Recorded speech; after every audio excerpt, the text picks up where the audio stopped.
Lacerta Files translation by Chris Filer. Introduction.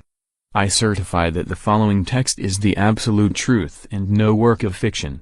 These are parts of a transcript of an interview I've made with a non-human and reptilian being in December 1999.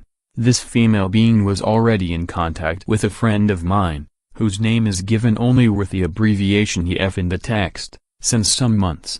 Let me declare that I was all my life a skeptic about UFOs, aliens and other weird things, and I thought that EF tells me just dreams or fictitious stories when he talked with me about his first contacts with the non-human being Lacerta. I was still a skeptic when I met this being on December 16 last year in that small warm room in the remote house of my friend near to a town in the south of Sweden, despite the fact that I saw now with my own eyes that she was not human.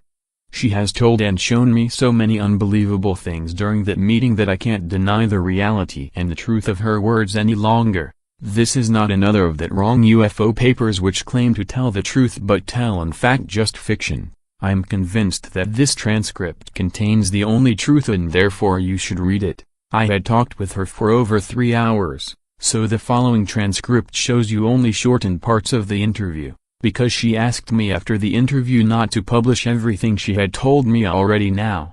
The order of the questions in this transcript is not always the same order in which I had asked them, so it may seem sometimes a little bit confusing to you. It was not easy to delete all the important parts she had asked me to delete from the transcript, so I apologize for the maybe unusual order. I'm in the possession of the entire transcript of the interview, 49 pages, with some of my drawings of her body and her equipment, and also of some tapes on which I have the full interview, but I will not reveal this before I have permission from her. I will send this shortened form of the still fascinating document to 4 of my reliable friends to Finland, Norway, Germany and France, and I hope they will translate it into their own languages and into other languages, and I hope as many people as possible will be able to read and to understand the transcript. If you receive it, please send it to all your friends via email or make printouts and copy them. I certify furthermore, that various paranormal abilities of her species like telepathy and telekinesis, including the moving and dancing of my pencil on the table without touching and the flying of an apple around 40 centimeters over her hands, were shown to me during the 3 hours and 6 minutes of the meeting, and I'm absolutely sure that these abilities were no tricks. The following is certainly difficult to understand and to believe for someone who hasn't experienced it, but I was really in contact with her mind and I'm now completely sure that everything she said during the interview is the absolute truth about our world. Unfortunately, if I read the entire transcript and, much more, this very shortened form by myself, I have the strong impression that everything I've written sounds too unbelievable to be true. That everything sounds more like a bad science fiction story from TV or cinema, and I have doubts that anyone will believe my experiences. But they are true, if you believe it or not. I can't expect from you that you believe my simple words without evidence, but I can't give you that evidence. Please read the transcript and think about it, and you will maybe see the truth in these words. There will be a new meeting between me and her, again in the same house in Sweden, on April 23, 2000, and she promised me to give me maybe some evidence for her existence. In the meantime I collect questions which I will ask her then. Maybe she gives me permission to reveal more of the missing parts in the transcript and about the coming war. Believe it or not, this makes no real difference, but I hope you will believe. Ole K. Transcript of interview, shortened version, December 16, 1999. Question. First of all, who are you and what are you? Are you an extraterrestrial species or can your origin be found on this planet? Answer. As you could see with your own eyes, I'm not a human being like you, and to be honest I'm no real mammal, despite my partly mammal-like body features, which are a result of evolution. I'm a female reptile being, belonging to a very old reptilian race. We are the native Terrans and we live on that planet since millions of years. We are mentioned in your religious writings like your Christian Bible, and many of the ancient human tribes were aware of our presence and worshipped us as gods, for example the Egyptians and the Inca and many other old tribes. Your Christian religion has misunderstood our role in your creation, so we are mentioned as evil serpent in your writings. This is wrong. Your race was genetically engineered by aliens and we were just the more or less passive visitors of this accelerated evolution process. You must know, some of your scientists have already supposed this, that your species had evolved in a naturally completely impossible speed within just 2-3 millions of years. This is absolutely impossible, because evolution is a much slower process if it's natural, but you have not understood this. Your creation was artificial and done by genetic engineering, but not by us but by an alien species. If you ask me, if I'm an extraterrestrial, I must answer no. We are native Terrans. We had and have some colonies in the solar system, but we originate on this planet. It's in fact our planet and not yours. It was never yours. Question: Can you tell me your name? Answer: This is difficult, because your human tongue is not able to pronounce it correctly, and a mispronunciation of our names is very offensive for some of my kind. Our language is very different from yours, but my name is, I will try to say it smoother by use of your human letters, something like Shiashakasksh with a very, very strong pronunciation of the SH and K sounds. We have no four names like you but only a single but unique name which is divided and characterized by the way of speaking and which is given not to children, who have a known children name, but only in a special procedure in the adolescent age at the time of either religious or scientific enlightenment or awareness, as you would call it. I would appreciate it if you don't try to say my real name with your human tongue. Please call me Lacerta. This is the name I generally use when I'm among humans and talk with them. Question: How old are you? Answer: We measure the time not like you in astronomical years and in the revolving of the Earth around Sun, because we usually live beneath the surface of the planet. Our time measurement depends on periodically returning cycles in the Earth magnetic field, and according to this, and said with your numbers, I'm today, let me calculate, 57,653 cycles old. I have reached my adult phase and my awareness 16,337 cycles ago. This is a very important date for us. According to your human time scale, I'm around 28 years old. Question: What is your task? Do you have a job like us? Answer: To say it with your words, I'm a curious student of the social behavior of your species. That's why I'm here and talk to you. That's why I have revealed my real nature to EF and now to you, and that's why I give you all that secret information and why I will try to answer all the questions on your many sheets of paper honestly. I will see how you react, how others of your kind react. There are so many crazies and liars of your kind on this planet who claim to know the truth about us, about UFOs, about aliens and so on, and some of you believe their lies. I'm interested to see how your species will react if you make the truth, which I will tell you now, public. I'm quite sure every one of you will refuse to believe my words, but I hope I'm wrong, because you need to understand if you want to survive the coming years. Question: I've read your full statement, which you have given to EF, about this, but can you give me now just a short answer? Are UFOs real flying objects piloted by extraterrestrials, or do they belong to your species? Answer: Some observed UFOs, as you call them, belong to us, but most not.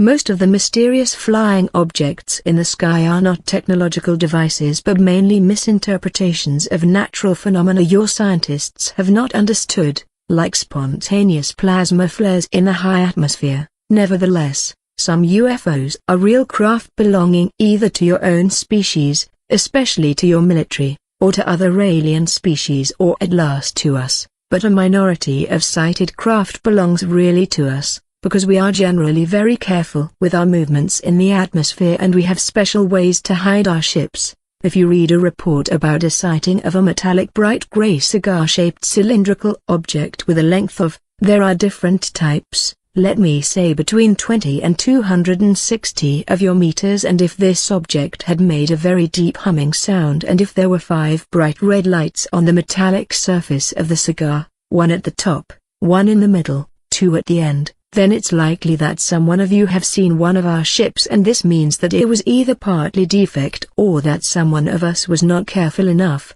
We have also a very small fleet of disc-shaped craft. But such UFOs belong usually to an alien species. Triangular UFOs belong generally to your own military, but they use foreign technology to build them. If you really want to try to see one of our craft, you should have a look at the skies over the Arctic, the Antarctic, and over in Eurasia, especially over the mountains there. Question: have you a special symbol or something like that with which we can identify your kind? Answer: we have two major symbols representing our species. 1. The more ancient symbol is a blue serpent with 4 white wings on a black background. The colors have religious meanings for us. This symbol was used from certain parts of my society, but it is today very seldom. You humans have copied it very often in your old writings. The other symbol is a mystic being you would call a dragon in the shape of a circle with 7 white stars in the middle.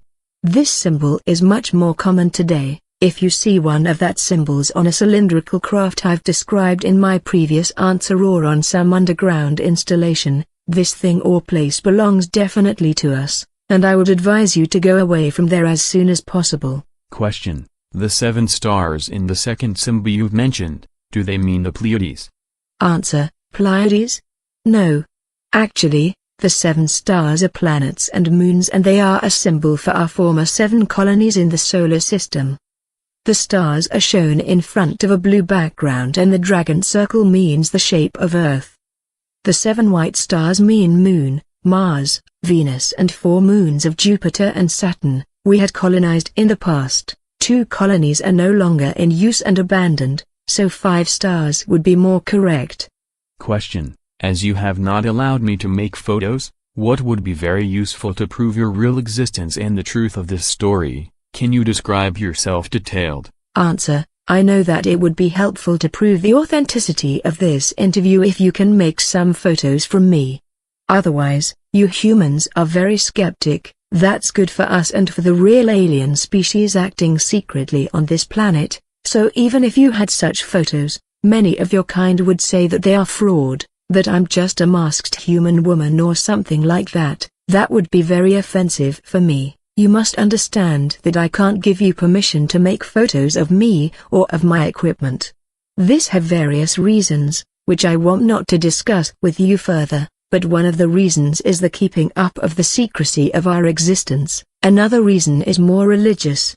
Nevertheless, you have permission to make drawings of my look and of my equipment I can show you later. I can also try to describe myself, but I doubt that others of your kind will be able to imagine my real look just from simple words, because the automatic denial of the existence of reptilian species and generally of intelligent species other than your own is part of the programming of your mind. Well, I will try. Imagine the body of a normal human woman and you have at first a good imagination of my body. Like you, I have a head, 2 arms, 2 hands, 2 legs and 2 feet, and the proportions of my body are like yours. As I'm female, I have also 2 breasts. Despite our reptile origin, we have started to give milk to our babies during the evolution process. This happened around 30 million years ago, because this is the best thing to keep the young alive. Evolution had done this for your species already in the dinosaur age and, a little bit later, also for ours. That means not that we are now real mammals, but the breasts of us are not as large as those of human woman, and the size of them is generally equal for every female of my kind. The external reproduction organs are for both sexes smaller than those of humans, but they are visible and they have the same function as yours. Another gift of evolution to our species, my skin is mainly of a green-beige color, more pale green, and we have some patterns of brown irregular dots, each dot of the size of 1 to 2 centimeters, on our skin and in our face. The patterns are different for both sexes, but females have more, especially in the lower body and in the face. You can see them in my case as 2 lines over the eyebrows crossing my forehead, at my cheek and at my chin. My eyes are a little bit larger than human eyes. For this reason, we can see better in the darkness, and usually dominated from the large black pupils, which are surrounded from a small bright green iris. Males have a dark green iris.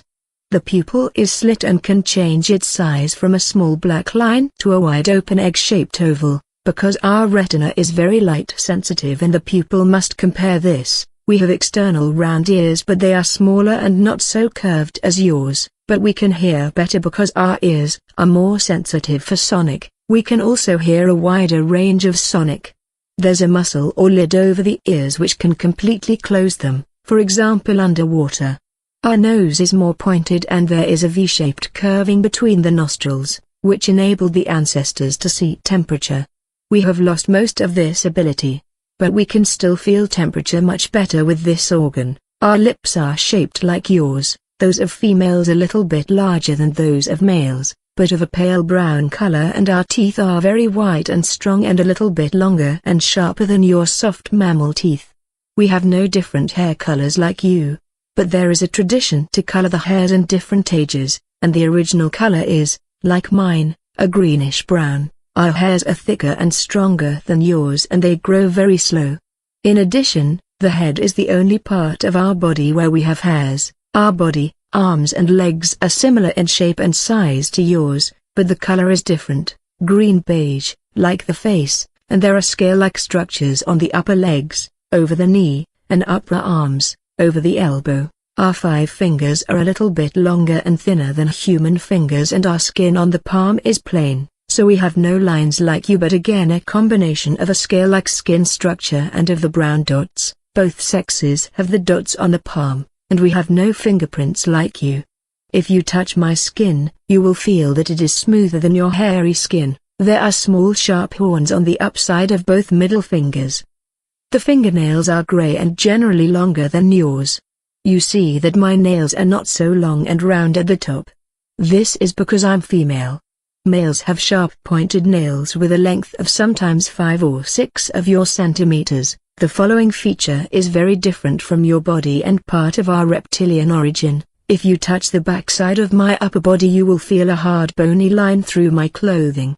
This is not my spine but a very difficult shaped external plate structure of skin and tissue following exactly our spine from the head to the hip. There is an extremely high number of nerves and large blood vessels in this structure and in the plates, which are around 2 or 3 centimeters long and very touch sensitive. This is the reason why we have always problems to sit in chairs with a back like this chair.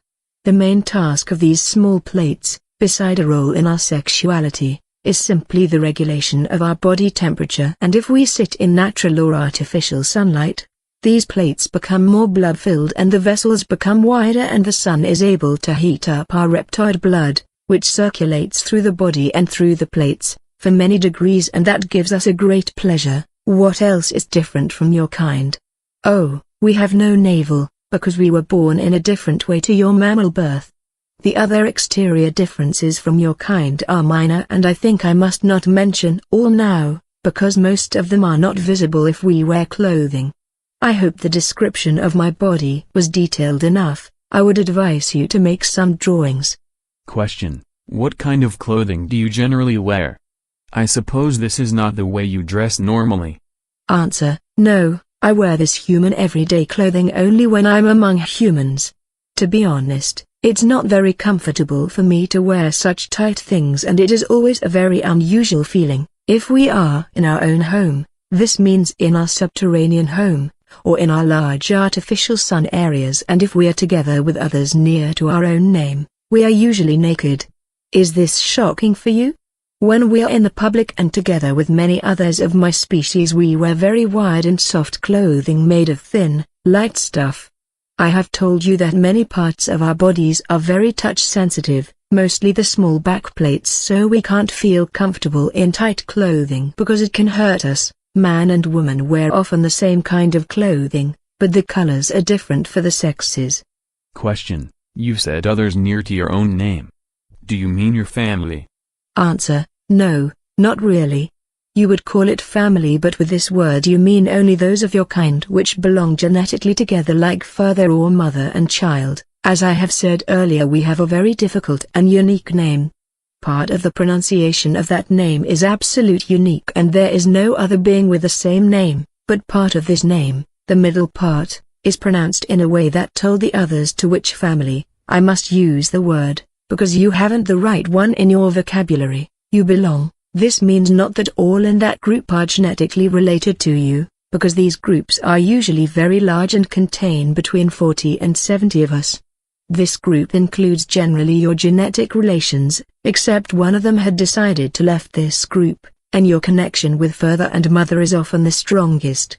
It would be too difficult for me to explain you now our very old social system, which is very complex, and we would need many hours only for the primary things. Maybe we can meet another time and I can give you detailed descriptions of all these things.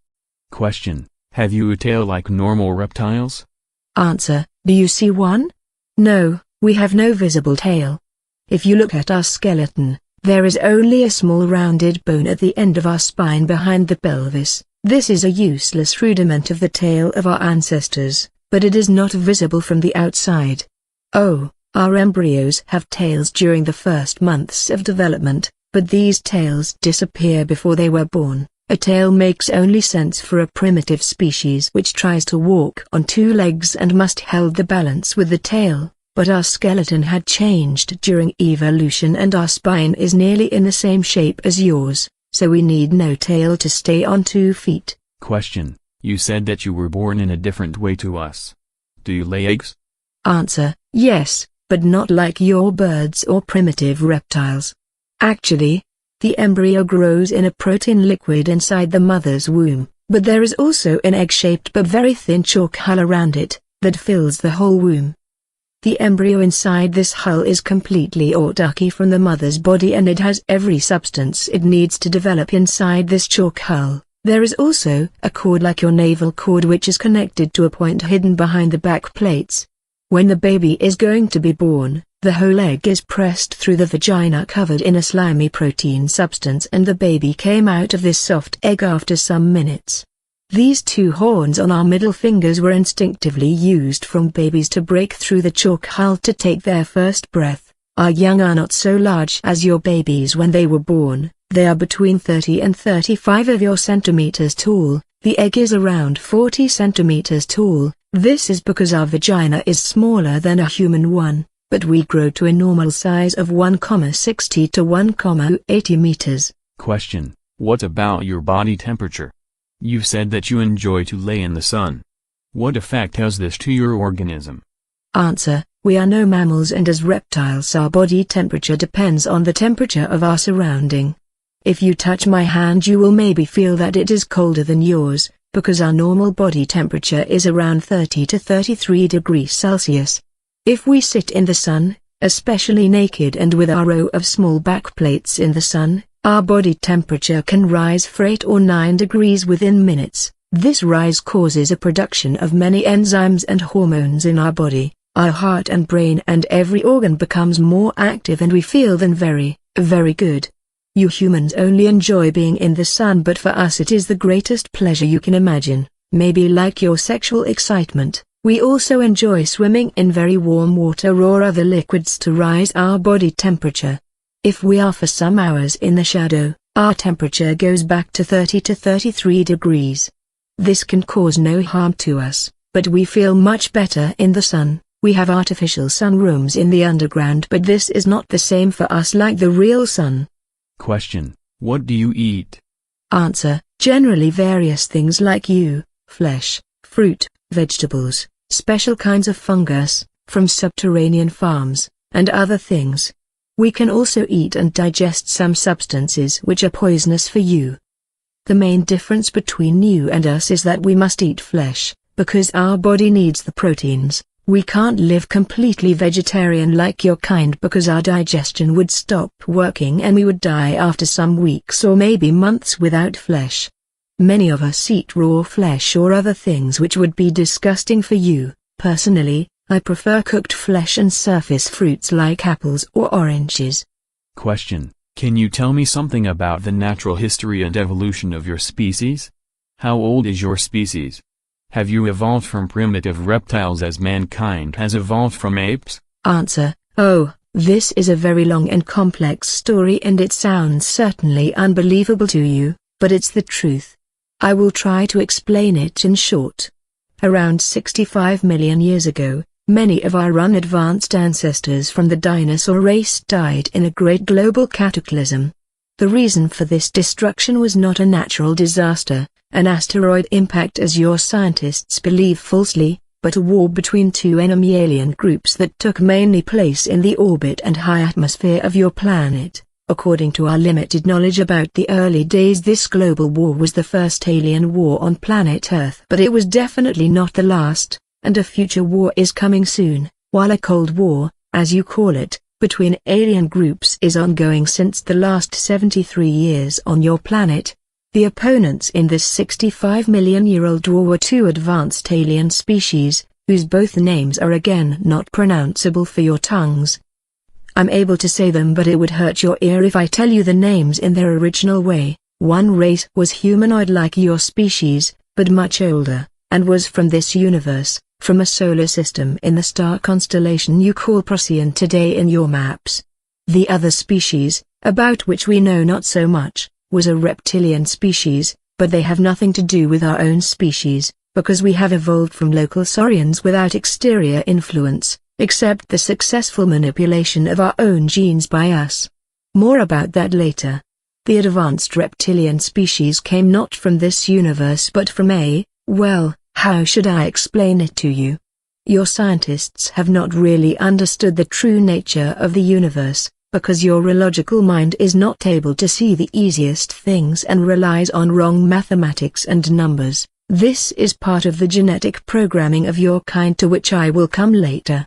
Let me say that you are nearly as far away from the understanding of the universe as you were 500 years ago, to use a term you will maybe understand. The other species came not from this universe but from another bubble in the foam of the omniverse.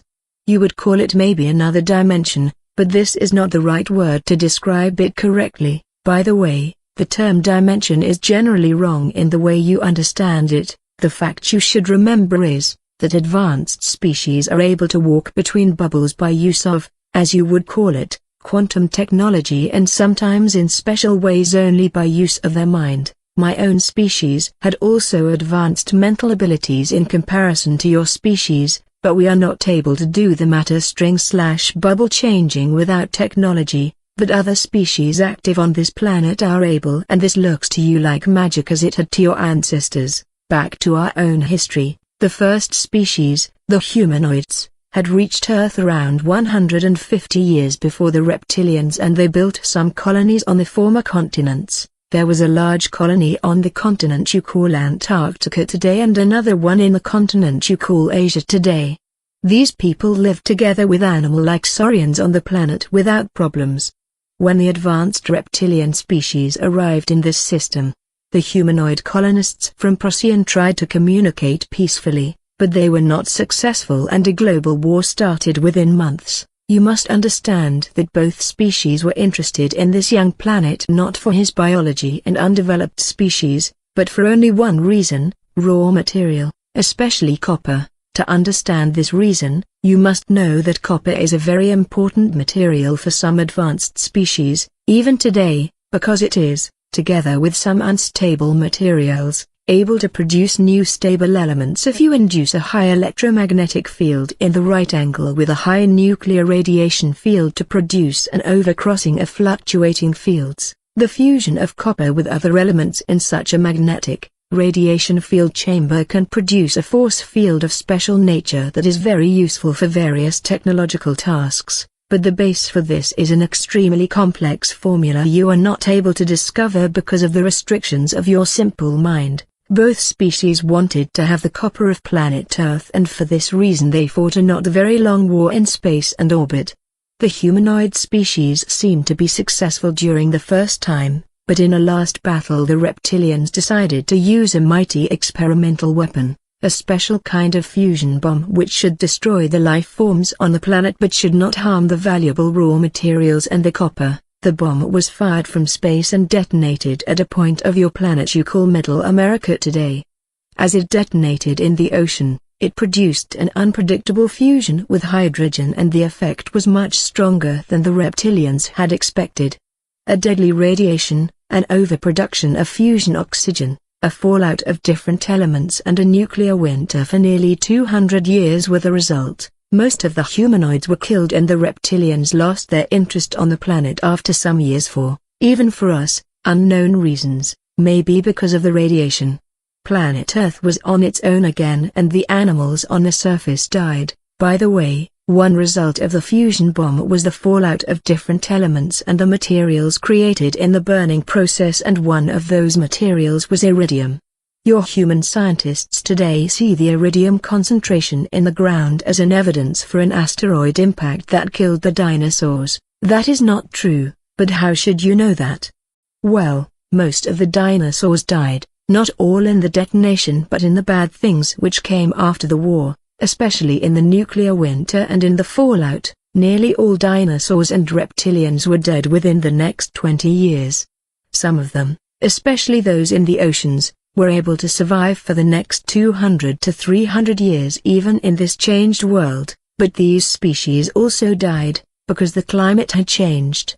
The nuclear winter ended after 200 years, but it was colder on Earth than before. Despite the cataclysm, some species were able to survive: fish, like the sharks, birds, little creepy mammals, your ancestors, various reptiles like crocodiles.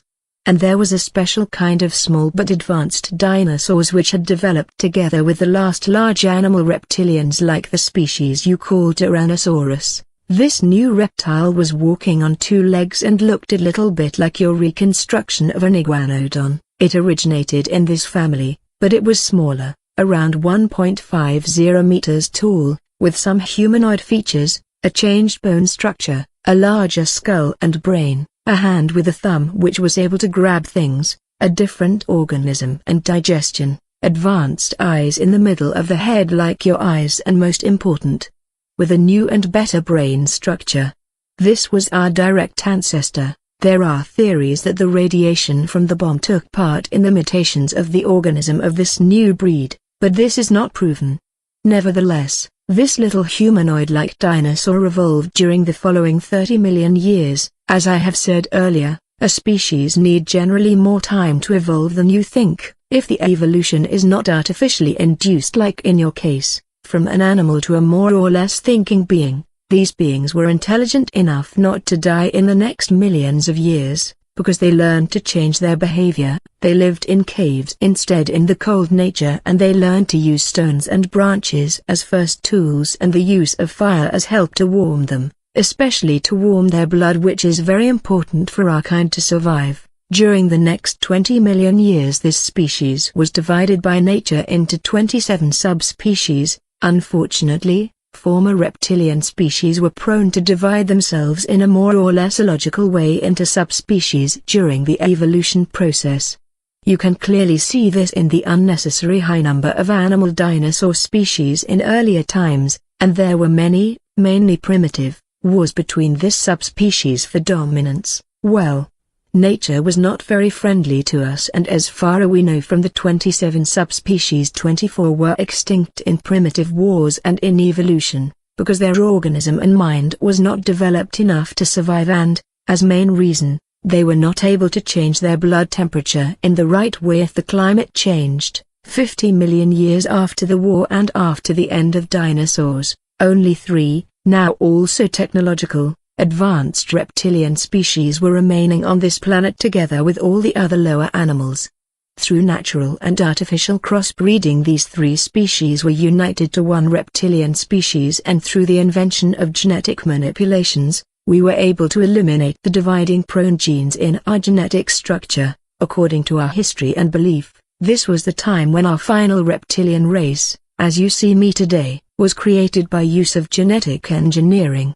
This was around 10 million years ago, and our evolution nearly stopped at this point. Well, actually there were some minor changes in our look toward a more humanoid and mammal-like appearance during the coming ages, but we have not divided again into subspecies. You see, we are a very old race in comparison to your kind, which was jumping around as small monkey-like animals in the trees at this time while we invented technology, colonized other planets of this system, built large cities on this planet, which disappeared without a trace in the ages, and engineered our own genes while your genes were still those of animals. 10 million years ago the small simians started to grow, and they came down from the trees to the ground, again because of the change of the climate. especially on the so-called African continent, but they evolved very slow, as it is normal for a mammal, and if nothing extraordinary had happened to your kind, we wouldn't be able to sit here and talk, because I would sit in my comfortable modern house and you would sit in your cave clothed with fur and trying to discover the secrets of fire,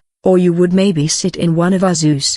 But the things had developed differently, and you believe now you are the crown of creation and you can sit in the modern house, and we must hide and live beneath the earth and in remote areas. Around 1.5 million years ago, another alien species arrived at Earth. It was surprisingly the first species since over 60 million years. This would be more surprising for you if you would know how many different species are today here. The interest of this humanoid species, you call them Elohim today, was not the raw material and the copper, it were to our astonishment the unadvanced taped humanoids. Despite of our presence on this planet, the aliens decided to help the apes to evolve a little bit faster, to serve them in the future as some kind of slave race in coming wars. The fate of your species was not really important for us, but we didn't like the presence of the Elohim on our planet, and they didn't like our presence on their new galactic zoo planet, and so your 6th and 7th creation was the reason for a war between us and them. You can read about that war, for example, partly in the book you call Bible, in a very strange way of description. The real truth is a very long and difficult story. Should I continue? Question: No, not now. I've made some notes about your history and now I have some questions. Answer: please ask. Question: First of all, you handle with a very large time scale. You claim that your primitive ancestors lived together with the dinosaurs, survived the, as you called it, artificial cataclysm and evolved then over 40 million years, and your evolution was completed 10 million years ago. This sounds very unbelievable to me. Can you say something to this? Answer: I understand that this must sound absolutely unbelievable to you, because you are a young and genetically engineered species. Your historical horizon ends at a scale of just some thousands of years and you think this is right. But it isn't. This is impossible. Your programmed mind is obviously not able to handle with such large time scales. Our evolution time may seem incredible long to you, but this is in fact the original way of nature. Remember, your early mammal ancestors developed together with dinosaurs and they survived the bomb like us. They evolved slowly during the next millions of years and they divided into various species and shapes, some of them larger, some of them smaller. This is evolution of the body. But what about their mind and intelligence? They were simple animals. The mammals evolved since, let us say, 150 millions of years, but only in the last 2 to 3 millions of years they were able to become intelligent and thinking. And within this small period beings like you were created. From nature?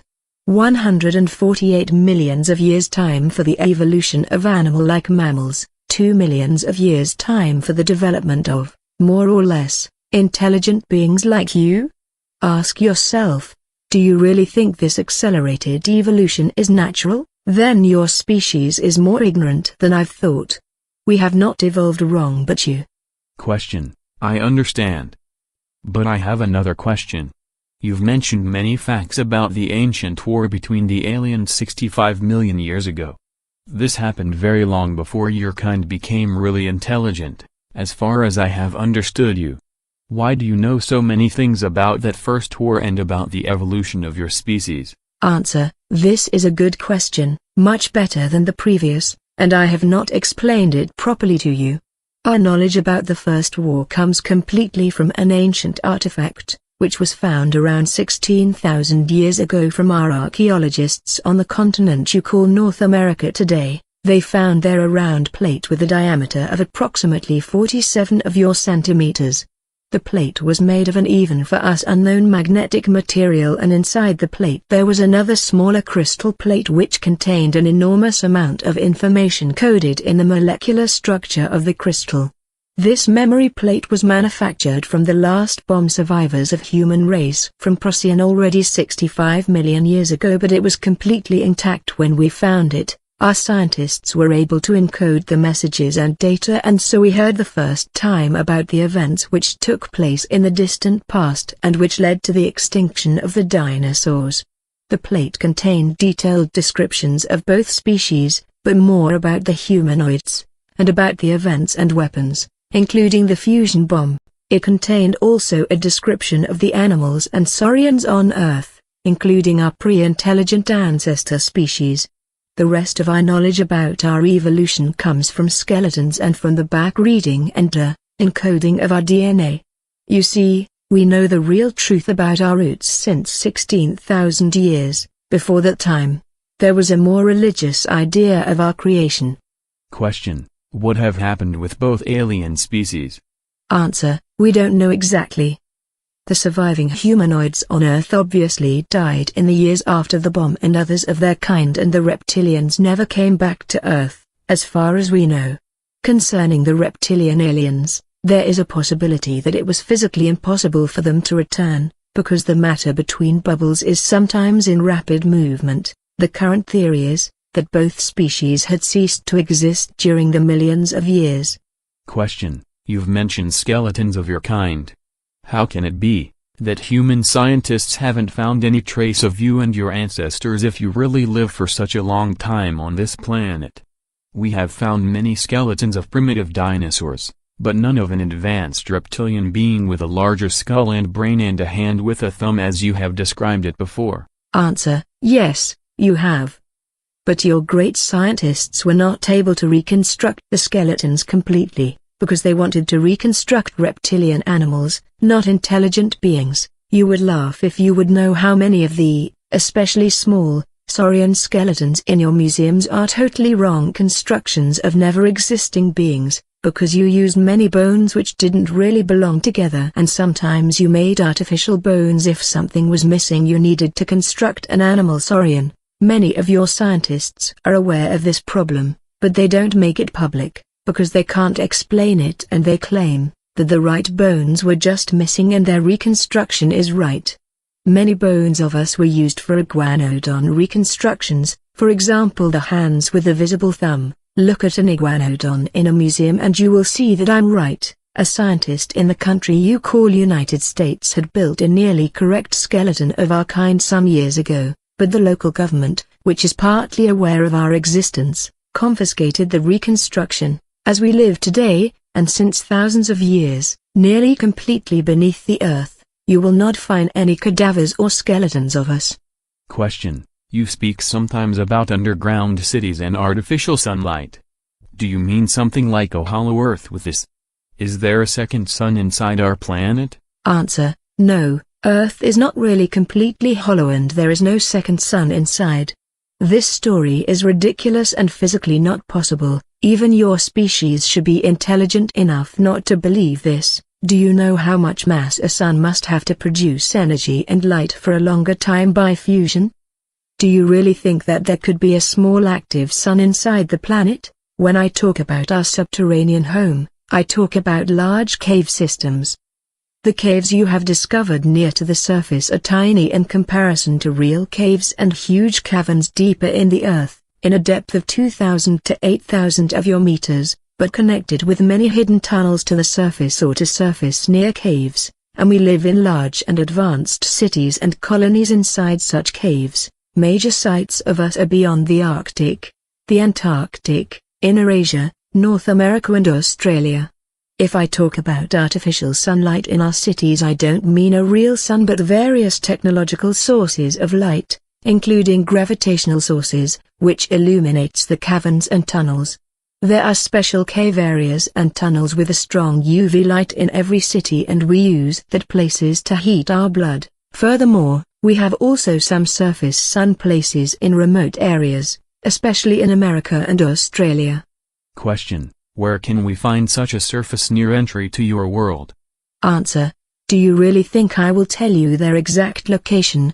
If you want to find such an entry, you have to search it by yourself, but I would advise you not to do that. When I came to the surface 4 days ago, I used an entry approximately 300 of your kilometers north from here near to a large lake, but I doubt that you would be able to find it, There are only a few entries in this part of the world, more are far more north and east. As a little advice, if you are in a narrow cave or in a tunnel or even in something that looks to you like an artificial mine shaft, and as deeper you walk as smoother appear the walls, and if you feel unusual warm air streaming from the depth, or if you hear the rushing sound of streaming air in a ventilation or elevator shaft, then look for a special kind of artificial and smooth wall somewhere in the cave with a door made of grey metal. If you would be able to open that door, but I doubt this, you would be in a usually round technical room with ventilation systems and elevators to the depth.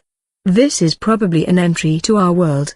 If you have reached this point, you should know that we are now definitely aware of your presence. You are already in big trouble if you have entered the round room. But you should look for one of the 2 reptilian symbols on the walls. If there are no symbols or other symbols, you are maybe in bigger trouble as you think, because not every underground installation belongs to our kind. Some new tunnel systems are operated from alien races, including hostile races. My general advice: if you find yourself in a, for you, strange underground installation, run away as fast as you can. Question: you mentioned earlier that you use the name Lacerta when you are among humans and that you enjoy it to be in the real sun on the surface of Earth. But how can you be among humans? You don't look like us, so anyone will see that you belong to another species. Why have nobody seen and described a being like you if your kind lives already since our creation together with us on the same planet? Can you explain that to me? Answer: first, my kind was of course seen and described, and worshipped, many times in your primitive past, for example in your religious writings like your Christian Bible. You can find descriptions and even simple drawings of us for also in the southern part of the American continent on various temples. So-called wise men from India and from the Asian mountains have described our species many times in writings, together with other wise men from the African continent. I think we are the most mentioned non-human species, maybe beside the Elohim, in your history.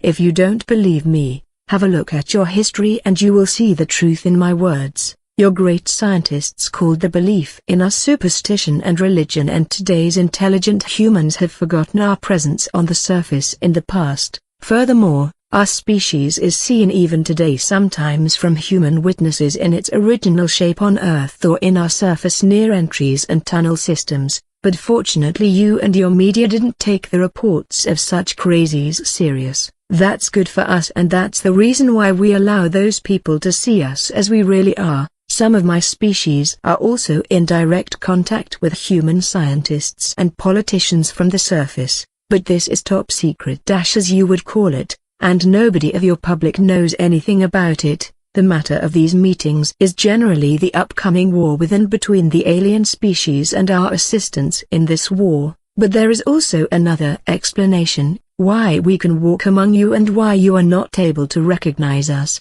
mimicry. The following may again sound unbelievable and even shocking to you, but as you have asked I will explain it. I have told you before, that we have more advanced mental abilities than your species, and with more advanced I mean, that we are able to use telepathy and telekinesis from our birth on. In fact, mother and newborn child communicate generally with telepathy during the first months, without special training as you need it to activate these sleeping parts of your brain. The structure of our brain is a little bit different to yours, and our hypothesis is larger and more active than yours, especially when we are in sunlight. Our own abilities are very strong in comparison to yours, but weak in comparison to the matter string/bubble mind forces of some of the alien species on this planet. I was never very good in that mind things, but we all have these primary abilities and can use them, for example for our protection or even for attack. When we are on the surface and we meet human beings, even a large group of them, this makes no difference. All of your minds are like one mind. We are able to touch their mind and induce them via telepathy the command "see us as one of your kind," and the weak human mind will accept this order without refusion and they will see us. Despite our reptilian look, as normal humans, I've done this many times and you weak humans generally see me as an attractive brown-haired woman, because I have created this special mimicry image in my mind years ago and I can induce it into your minds without problems. I've needed some time at the beginning to learn the use of the mimicry correctly, but then it worked nearly automatically and I can even walk among a group of yours and nobody will recognize what I am. There is a simple switch: see us as we really are, see us as we want you to see us, in your consciousness, which was placed there from the Elohim when they created your kind, and we can use this switch to convince you that you see humans when you look at us. Other aliens use this switch, too. It is easier as you think. When there are meetings between your kind and aliens which seem to look exactly like yours, these aliens have used that switch, and some of the meetings with man-like aliens can be also explained with meetings with my kind. When I met EF the first time, he saw me also as a normal human woman, and I remember that he was very frightened and shocked when I revealed him my real appearance. Question: do you mean that you can really make me believe that I talk now with an attractive brown-haired human woman instead of a reptilian being like you? Answer: probably, but I don't think so in your special case.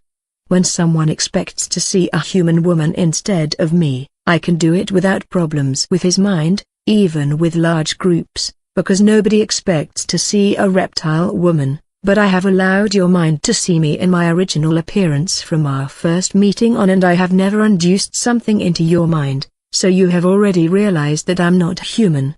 If I would now try to change this, it would probably lead to an absolute confusion or to unconsciousness, and I don't want to harm you. As I have said, I'm not very good in these things. Question: that's very scary. Can you kill with those abilities?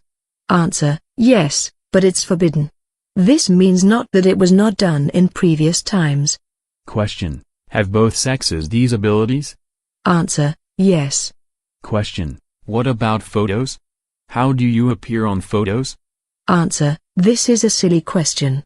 I appear on photos as a reptile being, because I can't have influence on the photo or on the camera itself, but only on the photographer's mind.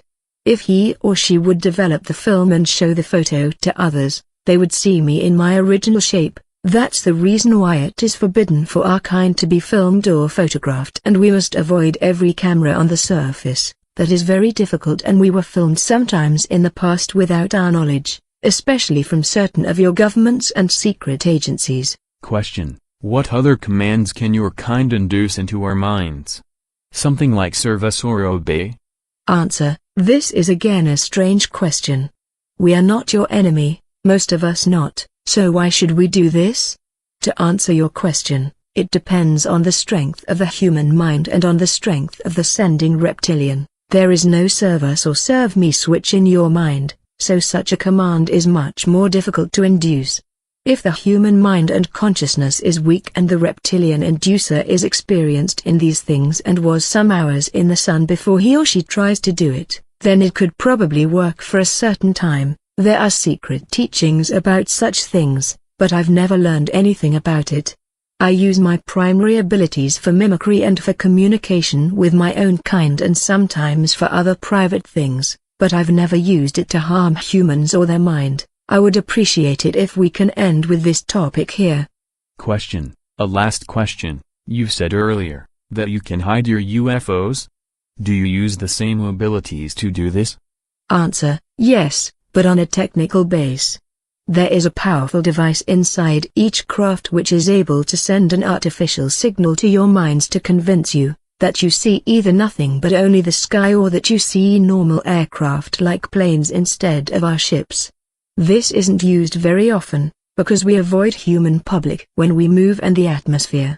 If you are able to see our UFOs, it means that the device is either defect or deactivated for some reason. The camouflage effect didn't work on photos. To answer this possible question of you already in advance, but why should someone make a photo of the sky when he could not see anything unusual there? By the way, most of the surface near entry points to our tunnels are also hidden with such a device, and your kind will generally see only normal cave walls instead of the door. That's one reason why I've said that I doubt that you will be able to find such a secret door to our world, but it have happened a few times in the past. Question: back to your and our own history. You've mentioned the race of the Elohim who have created our human race. From where did they come and how did they look like? What had exactly happened when they arrived? Are they our God? Answer: the Elohim came from this universe, from the solar system you call Aldebaran in your maps. They were a very tall humanoid species with usually blonde hairs and a very white skin. They avoided the sunlight, because it hurt their skin and their eyes. This was absolutely unbelievable for a sun-loving species like us. They seemed to be intelligent and peaceful at the beginning and we started a more or less friendly communication with them, but later they showed their real intentions and plans. They wanted to evolve the apes to a new breed and we were a disturbing factor for them on their new zoo planet. At first, they caught around 10,000 or maybe even 20,000 of your simian ancestors and they left the planet for some 100 years. When they returned, they brought your, now more human, ancestors back. Then they left Earth again for some thousands of years and the primitive pre-humans lived together with us without major problems. They were just afraid of our aircraft and technology. The Elohim had taught their mind and enhanced their brain and their body structure and they were now able to use tools and fire. The Elohim returned within 23,000 years 7 times and accelerated the evolution speed of certain of your kind. You must understand that you are not the first human civilization on the planet. The first advanced humans, who lived at the same time with less developed pre-humans, because the Elohim had experimented with different speeds and stages of evolution, with technology and speech existed around 700,000 years ago on this planet. Your scientists have not understand this, because they've found only the bones of the pre-humans and some primitive cave drawings showing advanced humans and flying devices. This genetically advanced human breed lived together with us, but they avoided contact with my kind, because the Elohim teachers had warned them with misleading purpose that we are evil beings and that we lie to them. Well, after some centuries the aliens decided to extinct their first creation and they accelerated the evolution of a second and better test series and so on and so on. The truth is that your modern human civilization is not the first on this planet Earth but already the 7th. The buildings of the first breeds are lost, but the 5th civilization was the one which built the large triangular constructions you call Egyptian pyramids today around 75,000 years ago. Your Egyptians just found that large ancient pyramids in the sand and tried not very successful to build similar constructions, and the 6th civilization was the one which built the cities which ruins you can find today beneath the sea in the so-called Bimini area around 16,000 years ago. The last creation of the 7th breed, of your series, was done just 8,500 years ago and this is the only creation you can remember and to which your religious writings refer. You rely on archaeological and paleontological artifacts which show you a wrong and short past, but how should you know anything about the 6 civilizations before, and if you find evidence for their existence, you deny and misinterpret the facts. This is partly a programming of your mind and partly pure ignorance. I will tell you in the following only about your creations, because the 6 previous mankinds are lost and therefore they should not concern you. There was a long war between us and the Elohim and also between certain groups of the Elohim themselves, because many of them were the opinion that the again and again creation of human species on this planet makes no real sense. The last battles in this war were fought around 5,000 years ago in orbit and surface. The aliens used powerful sonic weapons to destroy our underground cities but on the other hand we were able to destroy many of their surface installations and bases in space. The humans of your series were very frightened when they observed our battles and they wrote it down in form of religious myths. Their mind was not able to understand what was really going on. The Elohim, who appeared as gods for the 6th and 7th breed, told them that it is a war between good and evil and that they are the good and we are the evil race. This depends certainly on the point of view. It was our planet before they arrived and before they started their evolution project with your kind. In my opinion, it was our right to fight for our planet. It was exactly 4,943 years ago, according to your time scale, that the Elohim left the planet again for unknown reasons. This is a very important date for us, because many of our historians called it a victory, Fact is that we don't know what had really happened. The Elohim were gone from one day to another. They vanished without a trace together with their ships, and we found most of their surface installations destroyed by them. The humans were on their own and your civilization developed. Many of us were in contact with certain, more southern, tribes of your species in the coming centuries, and we were able to convince some of them that we are not the evil the aliens wanted them to believe. During the time from 4,900 years ago to today, many other alien species arrived the planet. Some of them used the old teaching and programming of your mind and played again God for you. But the Elohim themselves never came back. They had left the planet for a duration of some 1,000 years or so earlier, so we expect their return one day in future to end their project or to maybe extinct also the seventh breed, but we don't really know what have happened to them. To answer this question of you in advance, your current civilization doesn't know anything about your real origin, about your real past, about your real world and universe, and you know very little about us and our past, and you know nothing about the things to come in near future. As long as you will not understand and believe my words, I tell you the truth because we are not your enemy, as long there is danger for your species. Your enemies are already here and you have not understood. Open your eyes or you will be in big trouble soon. If you haven't believed anything of the things I've told you before, then you should really believe and remember this. Question: why do you think I don't believe you? Answer: I have a certain feeling that you don't believe me, despite the fact that I'm sitting here in front of you. Everything I have told you in the last 2 hours is the absolute truth about our world. Question: how many alien species are active on Earth at the moment? Answer: as far as we know 14 species. 11 from this universe, 2 from another bubble and 1 very advanced from a very different plane. Don't ask me for names, because nearly all are not pronounceable for you. 8 of them are not pronounceable even for us. Most of the species, especially the more advanced, are just studying you as animals, and they are not very dangerous for you and for us, and we work together with some of them.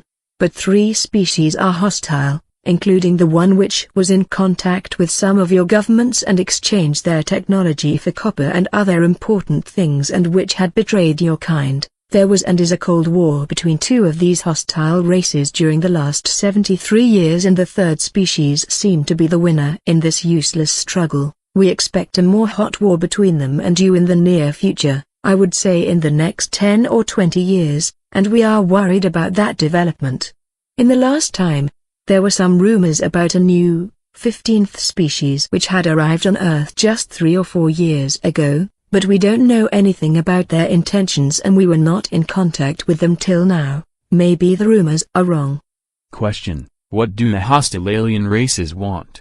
Answer: various raw materials, including copper for their technology, your water, or better the hydrogen in your water, which is a source of energy in advanced fusion processes, and certain chemical elements in your air. Furthermore, 2 of the species are also interested in your body, in your human tissue and blood, because their own genetic structure is defect through bad evolution and radiation, as far as we know, and they need intact strings from your kind and from animals to repair their own genetic again and again, but they are not really able to repair the defects completely because their DNA and your DNA is not fully compatible. My own species is absolutely incompatible with them, so they are not very interested in us, and they try to make more compatible crossbreeds between you and them by use of artificial fertilizations and artificial wombs. We suppose that the coming war between the 3 races or between you and one or all of them will be fought for raw material, hydrogen, air and DNA. Question: is this the reason for the abductions? Answer: partly, especially when the aliens took egg and sperm samples from you. Sometimes the abductors belong to another and more advanced race and they just want to study your body and your mind, which is more interesting for some of them than your solid body, as you would study a primitive animal. As I have said, 3 alien species are hostile, and this means that they do not care for your fate or for your life, and people who were abducted by them came very rarely back alive. If someone is able to report about an abduction, it means in my opinion that he or she has not met one of the aggressive species, or that he or she is a very, very lucky human to be alive. Advanced and friendly races also took sometimes egg and sperm samples, but for other reasons.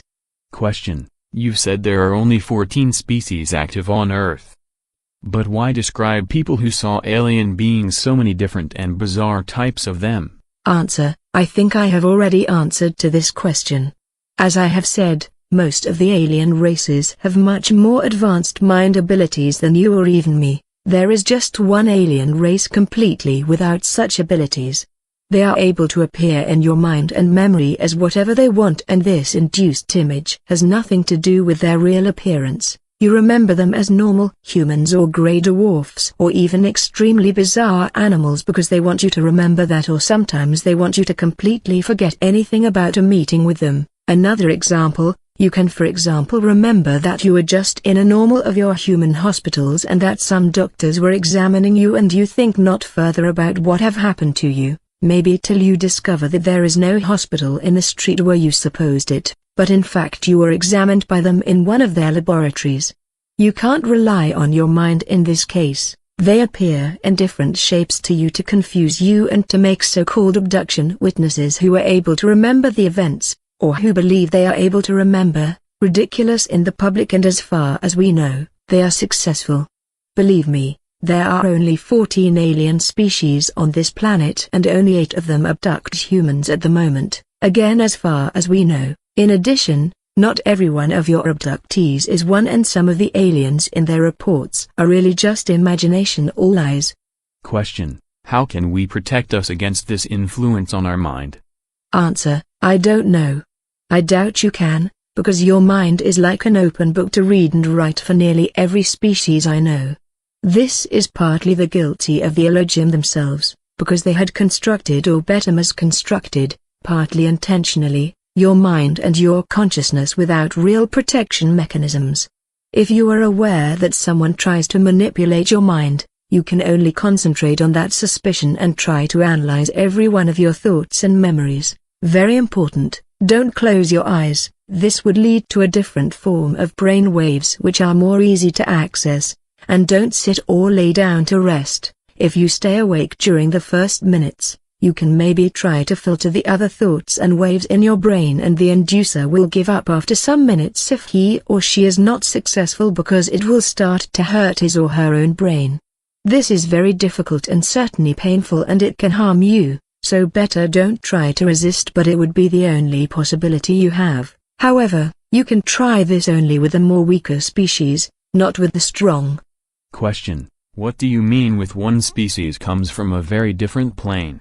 Answer: Before I can explain that correctly to you, you must be able to understand the universe, and this would mean a maybe useless teaching of your mind, including the remove of some barriers, of many weeks. And with teaching I mean not only teaching by words. I have said this with your word plane or level because you have again no better word in your vocabulary, and dimension would be in this case absolutely wrong. It's rather wrong even for another bubble, because a dimension can't exist without planes. If you would be a species living in another or over the plane, and if you would be furthermore able to enter planes without technology so that your body is not made of that kind of matter, then you would be the mightiest being you can imagine. This very advanced race I've mentioned had developed outside of here, and they've evolved in fact over billions of years. They would be able to destroy all of you and us and everything with just a single thought. We were in contact with them only 3 times in our whole history, because their interest in your planet is different from that of all other races. They are definitely no danger for you or us. Question: What will happen when the war begins? Answer: This is difficult to answer. It depends on the enemy race and on their tactic. War is not always that primitive thing you humans mean with the word. War can be fought on various levels. One possibility they have is the destruction of your social system by influence on political leaders. Another is the use of advanced weapon systems, which can cause earthquakes or volcanic eruptions or other disasters, including weather disasters, which may seem natural to you. The special fields from copper fusion I've mentioned earlier are able to have an influence on your global weather. I think they will not attack the planet directly before the human civilization is weak, because even you have possibilities to destroy their craft, but not many. Let me say that we are not absolutely sure if there will be really such a hot war already in the next years. I don't want to talk further about this. Question. This is the end of the interview. Do you want to say a last sentence or message? Answer. Open your eyes and see. Don't believe only in your wrong history or your scientists or your politicians. Some of them know the truth about the various things, but they don't inform the public to avoid confusion and panic. I think your species is not as bad as some of my kind thinks, and it would be a pity to observe your end. That's everything I can say. Go through your world with open eyes and you will see, or maybe not, your kind is ignorant. Question. Do you think anyone will believe that this interview is the truth? Answer. No, but it is an interesting experiment for my social studies. We will meet again in some months and you will tell me then what have happened after the publication of my message. Maybe there is hope for your kind. I once again reaffirm that the following text is the absolute truth and is not fiction. It was composed from 3 original tape recordings which were made on April 24, 2000 with a tape recorder during my second interview with the reptilian creature known as Lacerta. At Lacerta's request, the original text of 31 pages was revised and shortened up to deal with some questions and answers. Some existing questions were partially shortened or amended. It was even undertaken to extract message and significance from it. This part of the interview, either not mentioned or not mentioned completely in the transcript, deals primarily with personal issues, paranormal demonstrations, the social system of the reptilian species and alien technology and physics. The reason for the shifting of the date and time of the second meeting was a possible observation and surveillance of my own person after the publication of the first transcript. Although everything was attempted on the advice of Lacerta to keep my identity a secret, just 2 days after the dissemination of the document abroad, and various unusual events took place. Please don't think that I am paranoid. However, I believe that the publication of the interview has drawn either official attention or the attention of some organization to me. Up until this time, I usually regarded people who believed that they were being followed by the state to be nothing more than jokers. But now I have begun to revise my ideas on that since events in January. It began with the failure of my telephone for several hours. When the phone became operational once again, there were quiet echoes and strange clicking and whirring sounds when I made calls. A defect could, ostensibly, not be found anywhere. Overnight, important data disappeared from the hard drive in my computer. The testing program reported defective sectors where strangely enough there were only data which dealt with illustrations and completed textual material from the interview. These defective sectors also contained material of a paranormal nature in the field of my research. Fortunately, the material was also stored on floppies. In addition, I discovered by pure chance some hidden data in a likewise hidden directory index. The name which appeared on the data and the directory index was E72UJ. A friend, who is a computer expert, could not make anything of this designation, and when I was about to show it to him, the directory index had disappeared. One evening, my apartment door was standing wide open, my TV set was running, and I am absolutely confident that I had turned the TV set off. A minivan with British markings and the imprint of a Europe-wide supermarket chain parked in front of my house. I noticed the same minivan again on several occasions traveling at a distance behind my car, even when I visited the town of 65 kilometers away. When I returned, the car was on the other side of the street once again. I never saw anyone get into or out of the car. A knock on the door of the vehicle and on the tinted windows caused no reaction of any kind. After about 2 weeks, the minivan disappeared again. When I informed DF personally about these events, he suggested that I change the place and date of the meeting in order to assure our own and Lacerta's safety. The meeting took place on April 27, 2000 in another isolated location. It was unobserved as far as I can determine. Once again, all of this may sound strange and paranoid, like a fantasy from a cheap science fiction film. However, I can only repeat to and assure the reader once again, all of this is the unadulterated truth. Believe my words or don't believe them. These things have happened and they will continue to happen, whether you believe it or not. until it is too late. Our civilization is in danger. Transcript of the interview, shortened version, date of interview, April 27, 2000. Comment by O.A. K. The meeting began with an appraisal of diverse questions and opinions which I had gotten from readers of the first transcript in anonymous fashion through distribution from my trustworthy friends. Some of these opinions, altogether there were over 14 pages of paper, contained comments shaped by everything from a radically religious to a fanatical tendency to welcome contact with a reptilian species. Some of these comments contained stereotypical phrases like servants of hell or species of the evil one. I don't want to go into any kind of detailed description here since I don't want pass on further any false and radical realm of thought. Question: when you read these religious and animosity-ridden comments here, what do you think and feel then? Is the relationship between your species and ours really shaped from that kind of total negation? Answer: does it amaze you that I am not completely angered by that? I had fully expected those kinds of extreme reactions. The programming for the utter negation of another species, especially the reptilian species, as in your own case, is deeply embedded in each of your own individual consciousnesses. This ancient conditioning stems from the days of your third artificial creation, and, biologically speaking, is passed down as an information genome from generation to generation. The identification of my species with the powers of darkness was a primary intention of the Elohim, who liked seeing themselves in the role of the powers of light, something which in and of itself represents a paradox, since that humanoid species was extremely sensitive to your sunlight. In case you were expecting me to act offended, I guess I'll have to partially disappoint you. These obscure intentions are not really your fault, you are simply following for the most part what you have inherited from your ancestors. It is indeed actually somewhat disappointing that many of you develop no especially strong individual self-conscience, for this would help you to overcome the conditioning. As I already said, we were in direct contact in the last several centuries with some of your more primitive human tribes. These tribes had themselves succeeded in breaking through the old creation programming. They were able to meet us without tension, hate and total rejection. Apparently many of your modern civilized individuals are not in a position to think on their own, but rather let themselves be guided by programming and religion, which is also a manifestation of that ancient programming and part and parcel of the plan of the Elohim. Therefore, comments of that kind I'd sooner regard as amusing than irritating.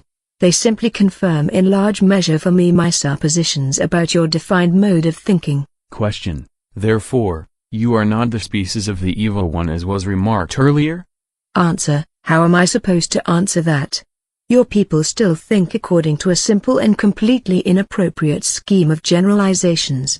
Simply put, there are absolutely no purely evil species. There exist in every terrestrial and extraterrestrial species alike both good and evil individuals. It's even true of your own people, but there is no such thing as an absolutely evil species. This conception is really very primitive.